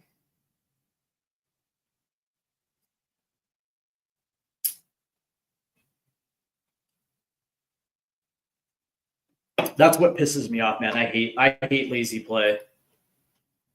I really do, man.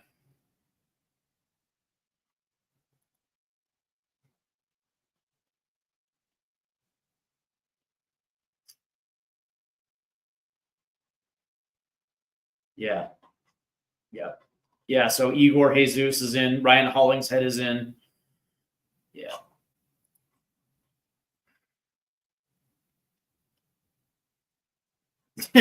Yeah, just like me on Sunday leagues. Yeah, dude. It's like it's telling. For a guy who has a lot to play for, and that's the effort. That's what pisses me off, though. It's like, dude's got talent, and it's like, don't get me wrong, he probably wouldn't have got that ball on the end of that ball. But that being said, it's like, dude, show some hustle, challenge for it. Oh, and now there's going to be a whistle on Bell. Yeah. I agree, man. Delgado, Tillman, and Igor. Yeah, that's a really good midfield. That's what that's why LAFC spends the money. Looks like Marlon came in the back. Yep. And there's Hollingshead. Looks like Hollingshead and Smolikov are going to be on the wings there as the wing backs. Yeah, Igor Jesus, huh?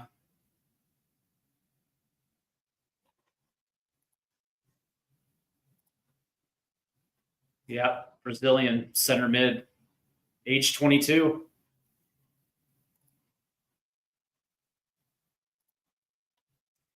That's the other thing that's low key is like Major League Soccer teams are targeting young Brazilian players, and it makes a lot of sense too because the money's there. Here's Bell playing it out to Rothrock, 1v1. He's gonna finally attack the end line right there. That ball is gonna get deflected out, and it'll be a corner. Yeah, you're not taking that corner ball. It'll be Albert Rusnik. See if Seattle can get one in here. See if they can target Ymar. Is Ymar, Bell, and Reagan are in the box. That's a ball in. Ooh. Looks like the ball did find Jackson, except that wasn't on target. Gets deflected out to Bell, who heads it right back into Hazel. Yeah, name me a better back two in the league besides Ymar and Jackson Reagan. Go ahead. I'll give you time. I can't think of one. Look at Rienzi. Oh, he's going to get the whistle.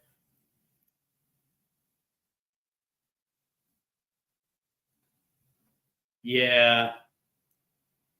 I agree. I would like to see the Sounders do that as well too. Like key in on good young first division Argentinian players and Brazilian players. I am 100% with you. That's the thing is when they got João Paulo, he was already kind of coming to the end of his prime anyway, right? But you're 100% right about Leo Chu. 100% about Leo Chu. And that's the thing. It's like Leo could have been great. Look at Josh Bell. That was Ymar. My bad. Look at that. Jesus, come on, Jesus. What are you doing?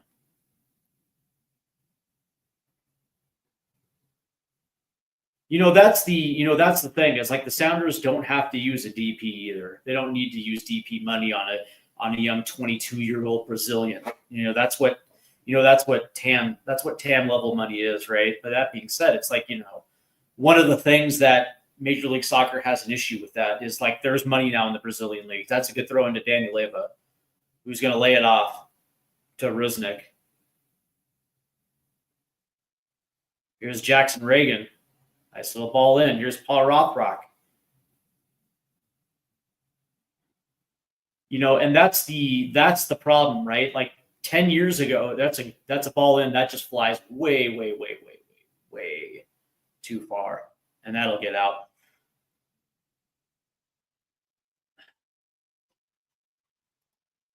Mm-hmm. Yep.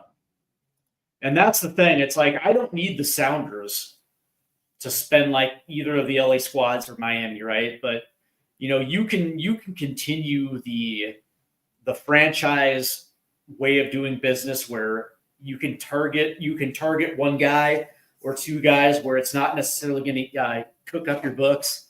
But that being said, it's like that's the biggest problem is when we got rid of Chris Henderson, that was kind of the end of that. Don't get me started on Craig Weibel. That dude, like I don't want to sit here and talk shit about Craig Weibel. I've done enough of that already. A nice little drop off from Jordan Morris. Rusik tried to play it back, little give and go. Here's Daniel Leva trying to mix it in.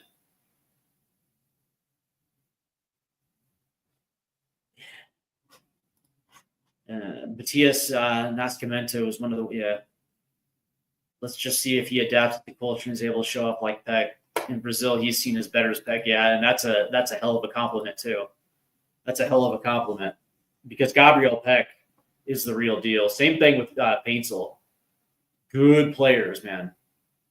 Yeah, Peck is probably better of the two. Yeah, but that's the thing. It's like, when that's a whistle right there. That's going to be a free kick from right outside the box. It looks like it's going to be on Hollingshead right there. So the Sounders will get a free kick right out, like in a this is a dangerous area. But that was the thing. It's like, this franchise has not been the same since Joe Roth left the ownership group, and their decision to let Chris Henderson go. It's like at that point, it's like if you want to let home dude go to Atlanta, Garth Lagerway, bolt for Atlanta, that's great, man. But you keep the dude, man. You keep that guy that has the South American connections, right? The guy that has essentially established a pipeline for your team. Like, you give him the top job. You throw money at him. You don't let him get away. He turned around and made, that's going to get deflected and out. Like, he turned Miami into what Miami has become. And Miami's going to fall. Like, Miami will fall on their ass in the next couple of years. As soon as home dude leaves, that's going to be it for Miami. But then all of a sudden, Henderson leaves Miami for Atlanta. That's a shot. It's a go! Paul Rothrock.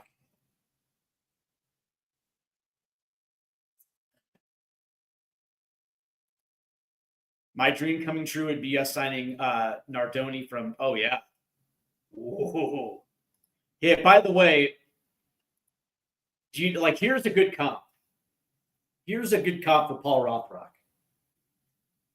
Brendan Johnson. That's a good comp for Brendan Johnson, a guy who will score a goal but do absolutely nothing else in the game.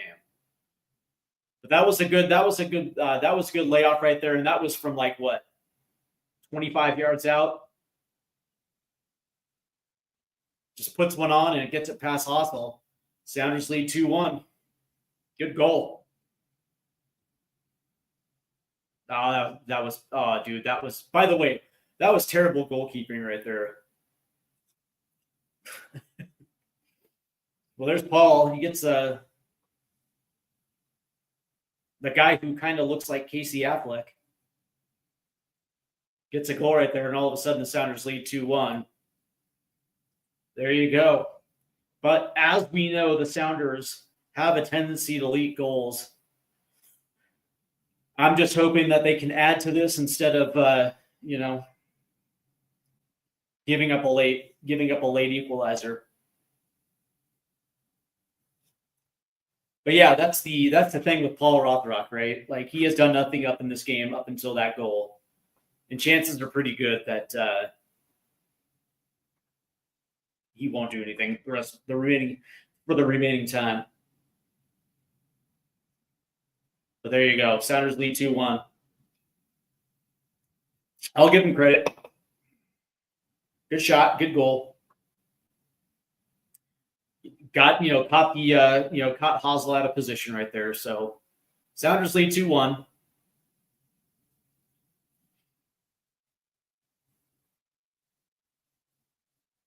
Yeah, Tacoma 2, LAFC 1. That's for real. For real. What's funny is what I like about it is, yeah, Bouanga. Yep. I like Denny Bouanga. The thing about it is, there you go. Here's Paul Rothrock. Oh, and there's a whistle. What's the whistle? What a terrible goal. The crazy thing is, this is what I like about the fact that we're in the first couple weeks of the MLS season, is because of the priority of the CCC. Guys like Rienzi are getting minutes, and he's actually playing well. Like, defensively, he's pretty sound. Offensively, he's not afraid to push and challenge. And Rienzi got that, which I thought was a class goal early in the first half. And I'm not the biggest Alex Roldan guy in the world either. I actually think the Sounders could do a lot better than Alex Roldan. And this is what I want to see from young players, taking advantage of the minutes that you're given and doing something with it. And I think, from the 2 matches I've seen Rienzi already, that dude is out to prove something. He's got a chip on his shoulder. And that's exactly what you want to see. Here comes LAFC. They're pushing.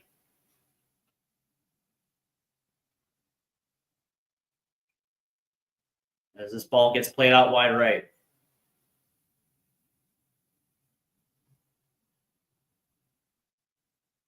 That's what, Marky Delgado. As that'll go all the way out wide left. 1v1 against Rienzi. Good D. Good D. Oh, nice D right there by Rienzi. And it'll be an LA throw-in. Very good defense right there.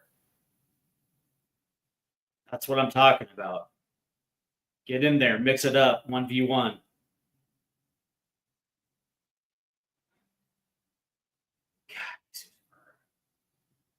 Good Lord. Here's Jordan Morris. That ball's just a little too far forward. And that'll get out. Sounders throwing, but man down. It looks like Marlon is down. He came in at the half. As long as Schmetzer doesn't do, yeah. Yeah, 100%. And there is an injured player down on the turf, and it looks like it's going to be Marlon from LAFC as the physios are out on the pitch right now, looking after him. I don't know, man. Did he pull a hamstring? That's what it's kind of looking like. If you look at the replay here, he was untouched too. He had control of this all. He had control. Jordan Morris didn't touch him at all. And he just pulled up. Yeah, that's a hamstring. Yeah, that's not good. That's too bad, man. Halftime substitution. He's being helped off the field. So looks like he's up, man. Because he's going to be helped off the field here.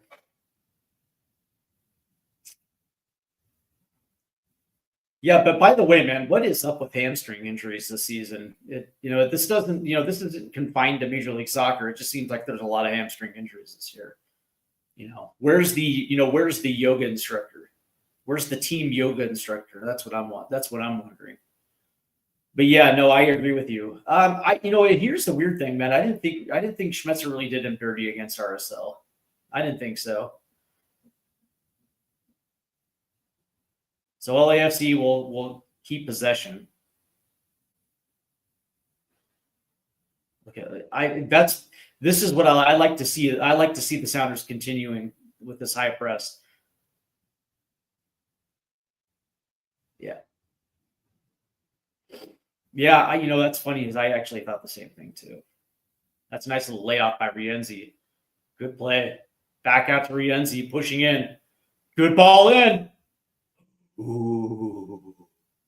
Good touch. Good touch there by Rienzi as they had Albert Rusnak flashing into the box right there. Rienzi's so good. That was a good touch too. And he hit Rusnak too right on the foot too. It'll be a sounder corner. And it looks like Martinez has checked in for LAFC. Here's Rusnak.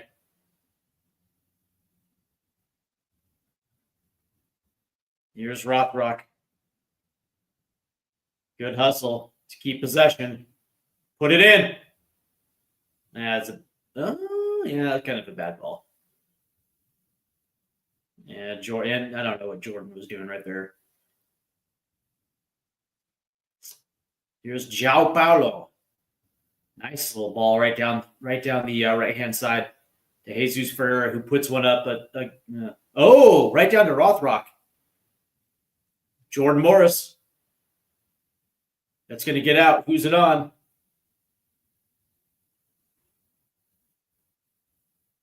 Ooh, it looks like it'll be a Seattle corner here. Another, like, by the way, man. Yeah. Yeah. Yeah. Yeah, I hear you. Yeah, but I don't necessarily think it was I don't necessarily think that was on purpose. I just think because, especially against Real Salt Lake, they were getting absolutely dominated in the middle of the park. They kind of needed that extra. That's a ball in. Oh, and it was Jackson Reagan going to the far post right there. Yeah, versus RSL, man, they were being essentially bullied in the middle of the park, and they kind of needed that extra. I think it was just because they weren't. That's going to get deflected right there and out for another corner. I just didn't think that it was working the way that they drawn it up, and they actually needed that. They needed that extra possession in the midfield. But that being said, you're absolutely right about Yammer and Georgie, though. That's what happens when you sacrifice. That's terrible. What the hell was that?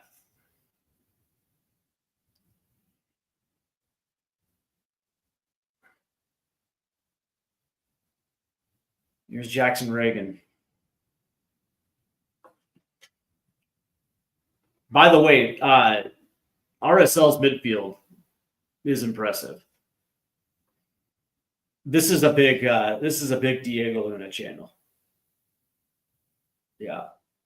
That dude is always impressive.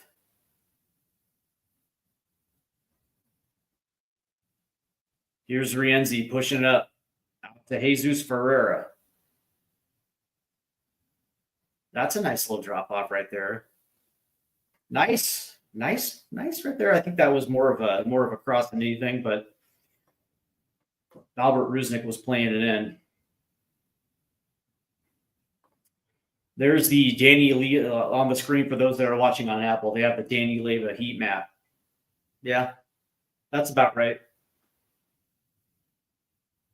He gets most of his touches centrally. But that being said, it's like I don't give a shit about your touches. I just give a shit about your ability to push the ball forward. How quality were your passes? Here's LAFC. Ooh. Nice little ball in, but Seattle recovers nicely. As they're going to play this forward to Jesus Ferreira. Nice ball over to Jordan. 1v1. There's a whistle. And there's the yellow card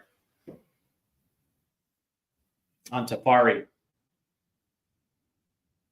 That does stop the play, and I'm actually kind of glad because I don't know what Jordan was doing right there, but he was trying to get that ball back off quick.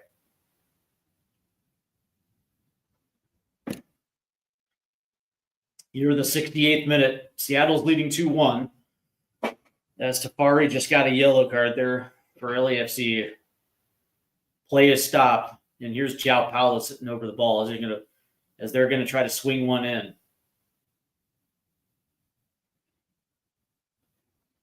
Yeah.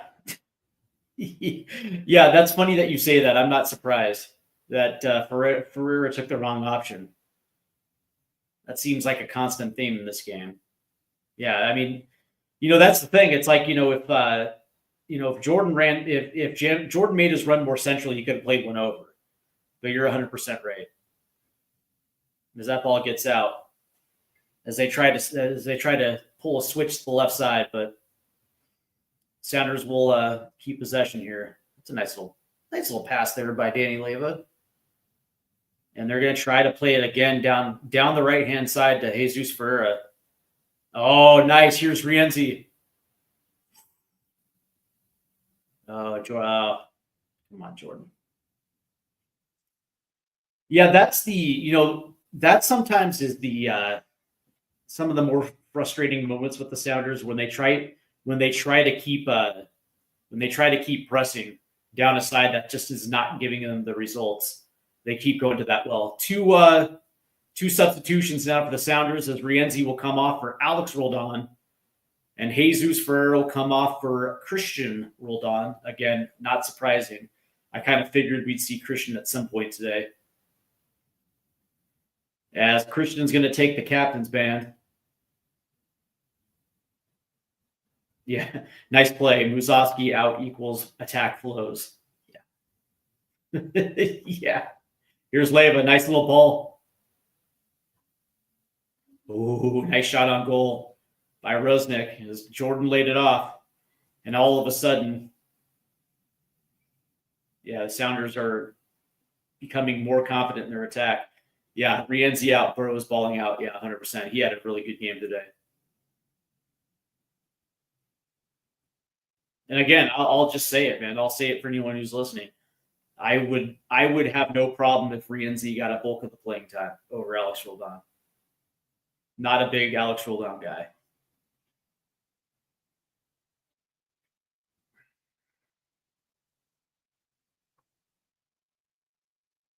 I don't think he's all that great in the attack. Not a big fan. Not a big fan of his crossing ability. I guess he can hold his own defensively. I'm just not a big fan of Alex Roldan. Here's LAFC as they are trying to keep possession here. That's a nice ball down the left side. Here's Bawanga. Oh, nice. And the Sounders will clean that up. But the ball stays with LAFC. 71st minute, Sounders still lead 2-1 as they're looking for that third goal. Yeah. You know, the biggest problem with Sounders fans and in general is, they like who they like. And that's been something that has always been a constant since their inception, right? They just have this, glorified, idea of who some of these players are. And they can't look at it objectively. And the Sounders don't, that's the thing is the Sounders don't want to replace him because obviously he's Christian's brother. But there's João Paulo, nice little mixing it up right there.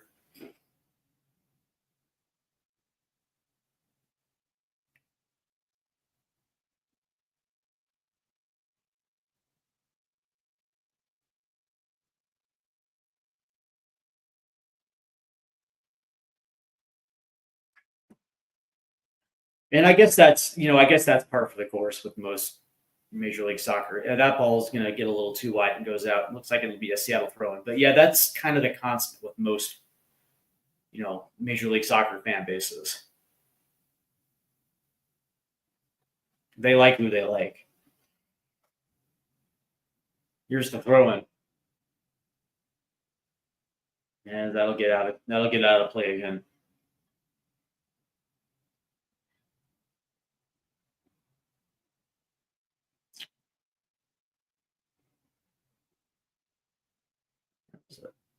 It's all right goal there.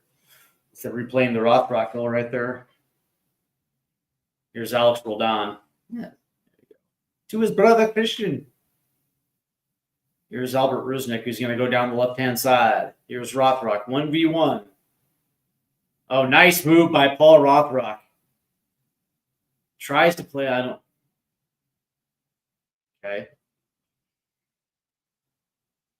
Yeah, as he put one on net right there. Didn't necessarily have the greatest angle right there.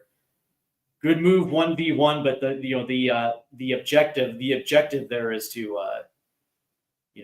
play it into somebody that has a little bit more of a high percentage shot right there. But looks like he was trying to play hero ball. But that was a nice move, 1v1. Looks like it was against Hollingshead right there.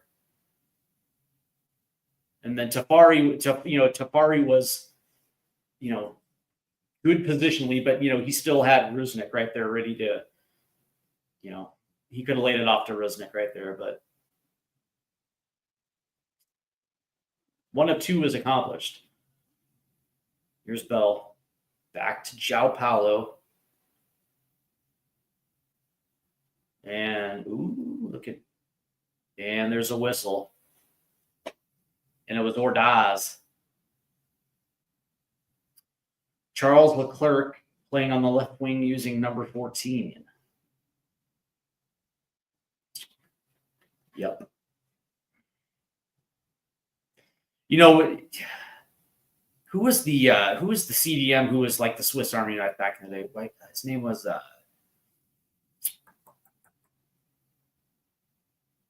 trying to think of Sounders had Gustav Svensson. That's who I was thinking of. My brother talks about João Paulo like he's Gustav Svensson. There's a ball forward.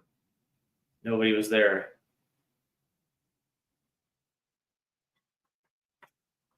As LAFC will try to play this. We'll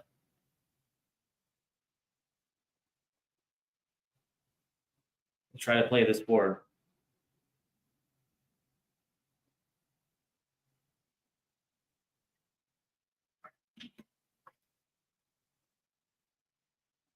Yeah, dude, Yoboa. It's interesting, right? So Yoboa came down to make that touch. In João Paulo in 2022 was prime Pirlo. Was he though? Like, don't get me wrong, he was fantastic, but Pirlo? Yeah.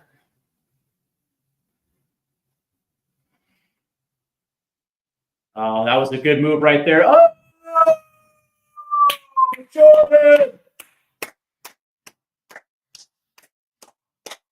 That was a great layoff right there, and I think that was Rothrock again. That was beautiful. And Seattle get the third. Seattle gets their third. What a beautiful layoff right there for Jordan. By the way, that was an amazing finish right there by JMO. That actually was smooth. Good Lord. And it looks like it starts with Leyva. And it was Christian Roldan that played Rothrock, and Rothrock laid it off so beautifully. And then it was just a nutmeg right through Hazel's legs. Good goal right there by JMO. That was actually a really good finish, too, from a tight angle. Jordan Morris. Rest in peace, my prize picks. What were your picks, man? Yeah, no, that was a great sequence right there because it starts all the way out wide right with Danny Leyva, who played it into Christian Roldan, and there's a ball forward down the right hand side. It's Jordan Morris, who comes in, ball in, laid off. Ooh, oh, and there's no whistle. Oh. Yeah, it was Danny Leyva. That was 2-1 full time. You were so close, my man. Yeah. Oh, so close, man. Yeah, it was Leyva that was essentially right on the right touch line, who played a nice little ball into Christian, who finds a running Paul Rothrock coming in, and Rothrock just lays it off perfectly to JMO, and he does the rest, man. Jordan. Yeah, dude, I'm going to say it, right? Because, like, Jordan Morris does not get any love right now. And that's the thing. It's like he's right now in his prime. Like, Jordan Morris right now, prime more. Last year, he broke his own personal record for goals in a season last year. He's probably going to break it again this year. And for all the talk about Patrick Aubameyang, Jesus Ferreira, or Brandon Vasquez, and it's like, eventually you're going to have to pay attention to a dude like Jordan Morris. Now, granted, is he going to fill in the void for a dude like Ricardo Pepi or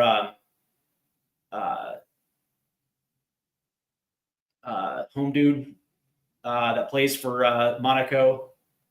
Probably not, but you know what, though? That's the thing. It's like that dude is in such good form to start the season. He's scoring goals. It's like, I don't know about you, but that dude deserves that Jordan Morris deserves a USMNT call up. Even if it's for a Gold Cup this summer. That dude has earned the right to wear the red, white, and blue. That's a nice little. Oh, there it is. Good defense right there. Again, name me a better defense in Major League Soccer right now.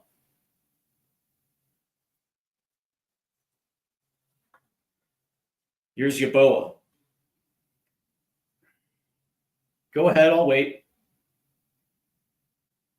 No, that's the thing. It's like, yeah, granted, yeah, Josh Sargent right now is probably going to be starting for the USMNT in the Nations League. But that being said, it's like,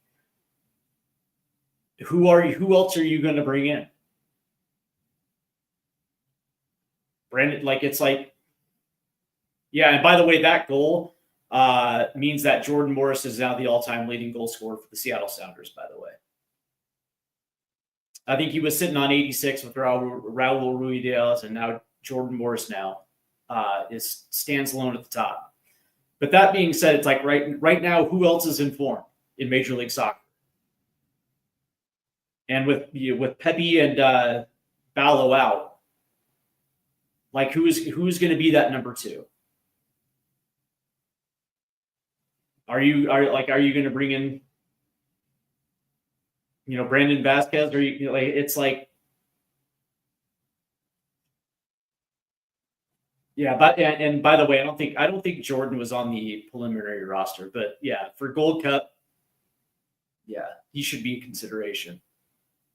Yep, Jordan Morris, 87 goals. Yep, sets the is now the all-time leading goal scorer for your Seattle Sounders. As we are in the 81st minute, as the Sounders now have a comfortable 2-goal lead, and thanks to Jordan Morris, who put LAFC to the sword, it looks like the Sounders are going to hold on here as Hosel plays it forward. By the way, for as much as it was, for Seattle's attack here in the second half, give credit to Seattle's defense because they have not allowed LAFC an inch. Here's Danny Leyva, lays it off, good ball forward. Here's Alex Roldan, lays it in. Rusnik lays it off to Christian. That ball was way over the top, but here's Rothrock covering the other side. João Paulo. That wasn't that great. I was kind of hoping for 4. We might get it. That's a good ball forward until it wasn't. There's Jackson Reagan cutting it off. That's another guy who was a late bloomer and probably should have been a part of Camp Cupcake with the USMNT, but the Sounders wouldn't let him go. He needed to be in Spain to play 2 meaningless preseason games. Here comes Rothrock. Try to lay that. Ooh, that was kind of nice, but Tafari was there. Look at this. Is that Josh Bell? Yeah, it is. Here's Rusnik, lays it off. Christian Roldan cuts in, puts one on. Oh!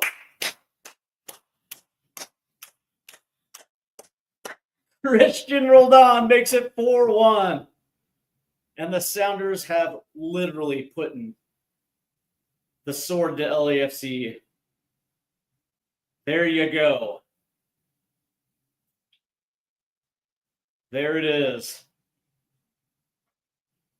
4-1. Yeah, sorry, Mark. Yeah, sorry, Mark.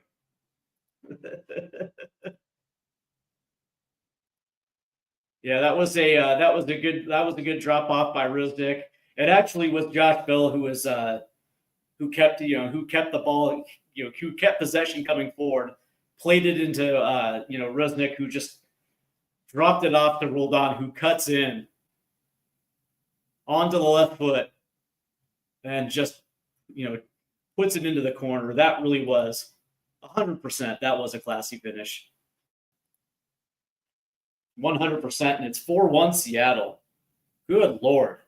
And by the way, right, so I understand, the opening week draw, the late own goal from Yaimar when it probably should have been a win last week.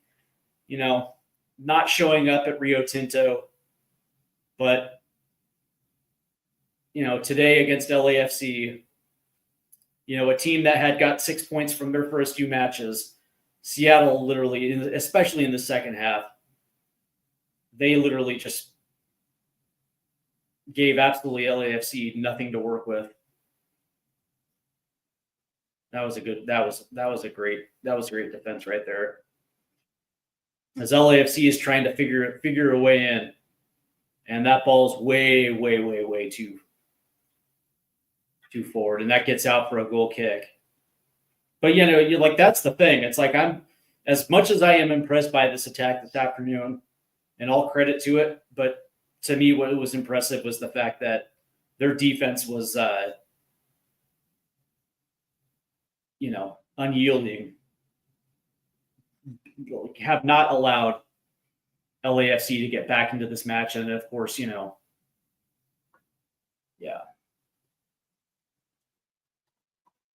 Oh, hold on, Mark Diaz. I'm happy for y'all. Hopefully, my girlfriend doesn't find out. What are you talking about, my man? Spill the tea, my friend. Spill the beer. Spill the beans. What is your are you not supposed to be watching the match? What's the deal? Here's Leyva. Nice little flick by Danny Leyva. All of a sudden, Leyva's starting to look pretty decent. Here's João Paulo. Oh, bro bet his house. Yeah, I'm like how much did you put on it? That's what I want to know. Like, are we talking like a cool C note? What was the number? And I totally understand why you thought it was going to be 2-1, because that probably made the most sense. But or bet his girlfriend. Oh, that's a shot on goal right there. Good save right there by Hosels. That ball's gonna get out for a throw-in. But again, Sounders have worked this one in. Yeah. Don't tell me this was like an indecent proposal. You know what I mean? And it looks like, here comes Georgie. He's going to get the last couple minutes here as Danny Leyva comes off. And I'll tell you what, he didn't start all that great, but he certainly finished well. And the Sounders will have Georgie for the remaining, 3 minutes plus stoppage. Yeah. You can't, you can't put something out there like that, Mark. Hoping your girlfriend doesn't find out without coming strong and let us know what it's about, man. You gotta let us know. Mark, hear me out. Atletico Madrid debut versus Getafe.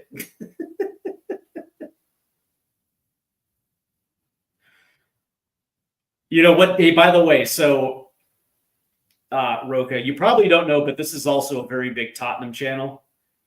So, that's a nice little layoff right there to Georgie. Who's gonna keep pushing forward 1v1. Nice move. Oh, that shot goes wide. And tomorrow, my beloved Tottenham Hotspur, coming off an embarrassing loss to AZ Alkmaar in Europa League, will get Bournemouth at home. And Bournemouth is playing incredibly well right now. Tyler Adams is playing unbelievable right now. How do you see that going down tomorrow? Do you think my boys have a shot? You think they can redeem themselves a little bit tomorrow? Yeah, and look at the press, man. We're in the 89th minute and the Sounders are pressing hard. Yeah, that would be a good bet, by the way. Atletico Madrid getting a W versus Getafe. Look at the pressing. Sounders are trying to work that ball, high up the pitch, man. I love it. This was a very impressive win. That's a ball. Ooh, good ball in from LAFC. They had a runner. That was Hollingshead, who gets forward. He was onside too. There's just nobody was there. It looks like it was Olivier Giroud, but he's slow. Olivier Giroud, runs with cement shoes. Not much. Just hearing she was right. I only put 20 on the outcome. Would have been 60 in my other bet that I got right. What was the other bet? Would have been 60 with my other bet that I got right. What was the other bet? This LAFC's got possession right now. So we're in the 90th minute, 6 minutes of stoppage time.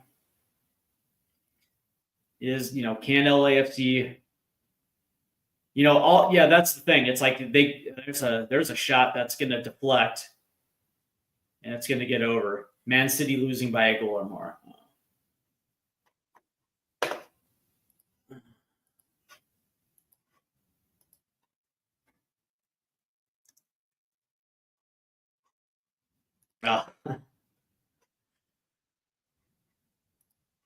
So Man City losing by a goal or more. Okay, yeah, you got that one right. Yeah, that's the thing. Is I was gonna say like this was a today's matchup was a prime opportunity to put money on Nottingham Forest for sure. They're at home at the City Ground.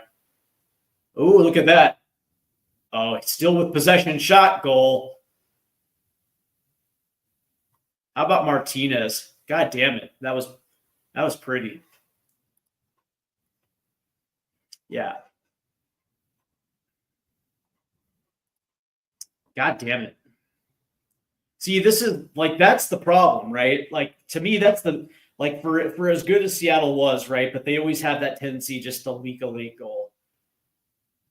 As they cough the ball up, and it's Martinez who gets the pick and then just makes a run right into the box. It looked like Seattle might had action, and it looked like it was Josh Bell right there and Ymar, but good for him, man. Damn. Yeah, Rose Kaka 2007, 100%. Yeah, that was like that. Like that's the being able to have the concentration on the ball to still keep going forward. And there was there were 5 Sounders surrounding him, and the dude still gets one off and scores a goal. So instead of 4-1, it's going to be 4-2. But still, though, this was all the second half was all Sounders.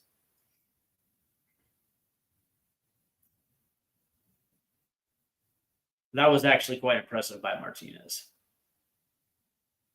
I'll give that kid flowers, man. That was nice.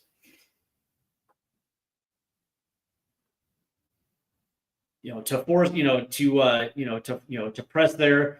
Oh, here's Monongo off the right. Ball in. Kind of lazy. There's a shot blocked. And there's Martinez again. This Christian rolled on. Back out to Georgie Monongo.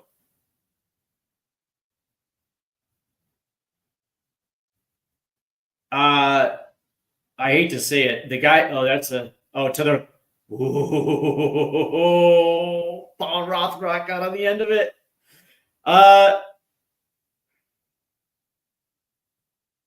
Who's my man of the match?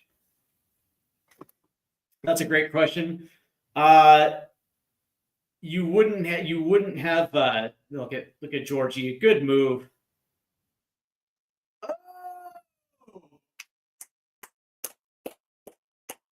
Georgie Monongo creates his own chance, puts one up, and there's Albert Rusnik to finish it. And now it's 5-2. The Sounders respawn and get one back. Jesus, Georgie. That dude, his ability to create his own space and just be effective. Here's the thing. That's what I like about Georgie that I dislike about Paul Rothrock. And I know I talked a lot of shit about Paul Rothrock, but it's also earned. But that dude, like the bravery that Georgie shows. And that was such a clean move. Right through the legs of Yeboah. And just finds Rusnik camping right in front of the net. That was actually a really good finish too. To answer your question though, my man of the match is probably Paul Rothrock. He gets the goal from like 25 yards, but then it was also the assist on Jordan Morris's goal. That thing was a thing of beauty, man. And I'll just say this, and then of course he had, his second half was night and day better than it was in his first half. Like, he didn't play well at all in the first half, but he redeemed himself quite well in the second half. I don't know, Roka, how do you feel? Like, who's your man of the match? Like, I thought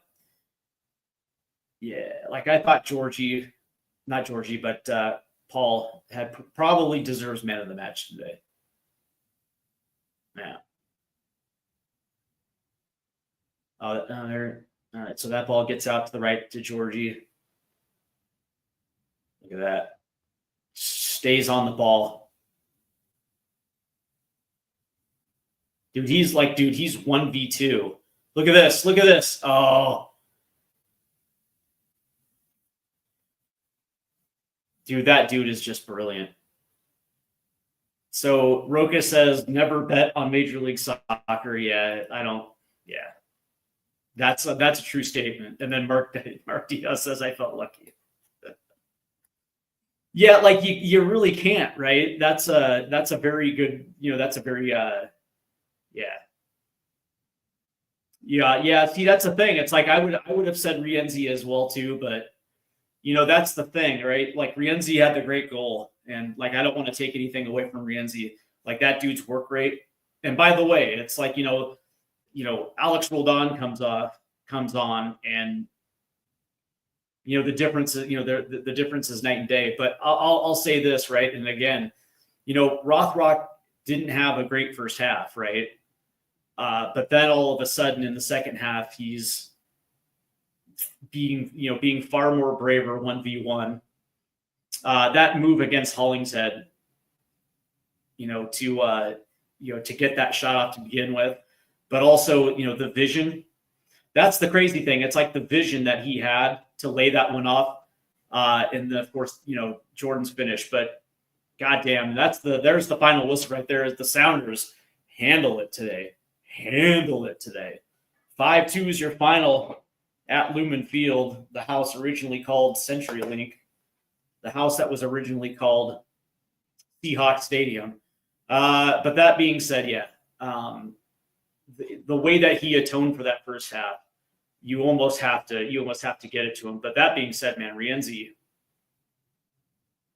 man, he had a very good game too. All right, so there is your final. Sounders win 5-2 as we get to as we are going to get into the stats of this one.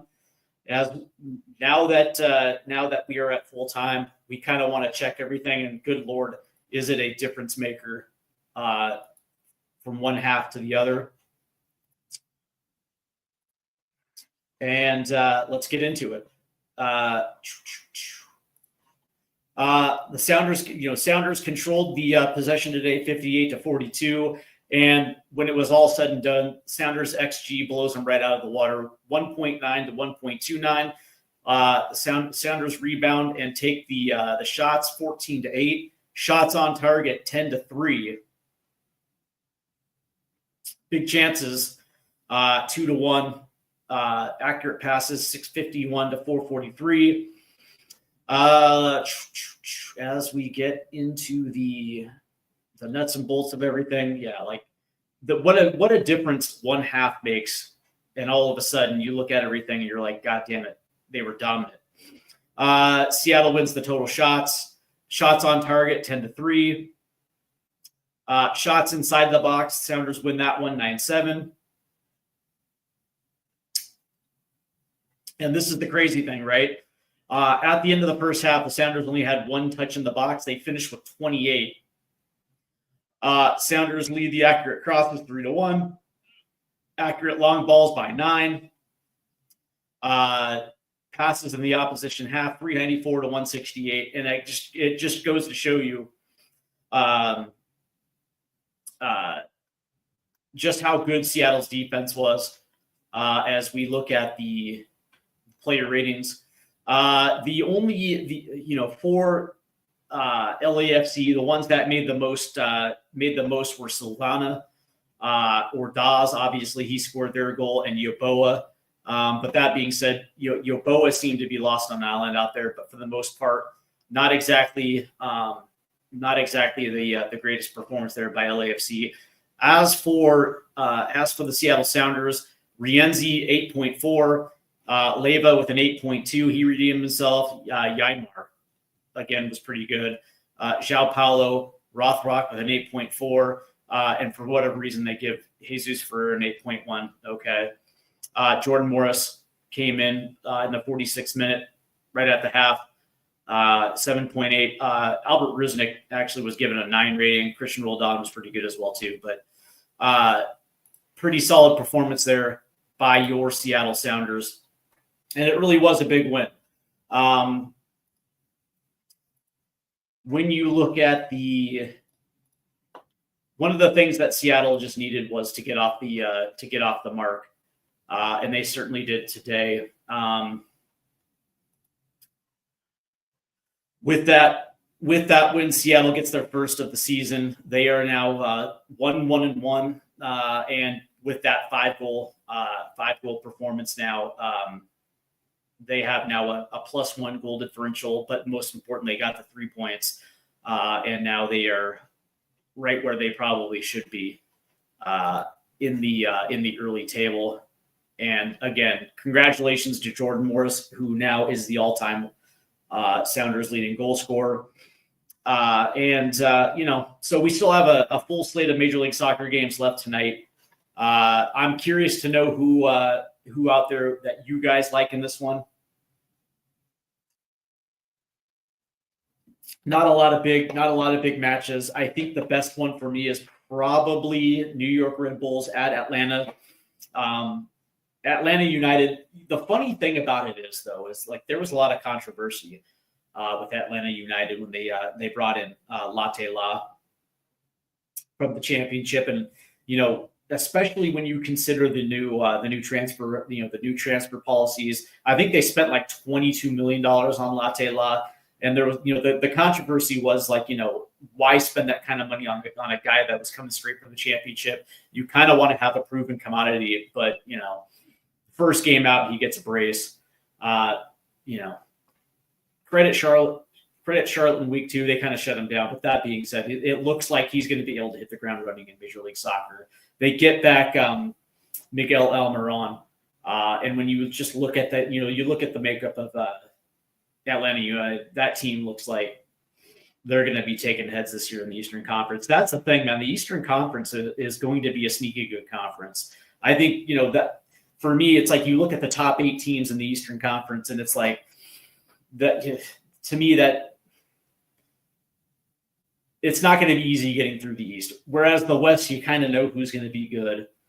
You kind of know who you expect in the West. There might be a surprise or two in the West, but for the most part, it's like, the Eastern Conference is going to be the black and blue conference this year in Major League Soccer. It's kind of hard. It's going to be hard to tell who's going to come out on top in the Eastern Conference. But, the crazy thing is, like, when you look at the Western Conference, like through 2 matches, San Jose is on top. Vancouver's had a good start.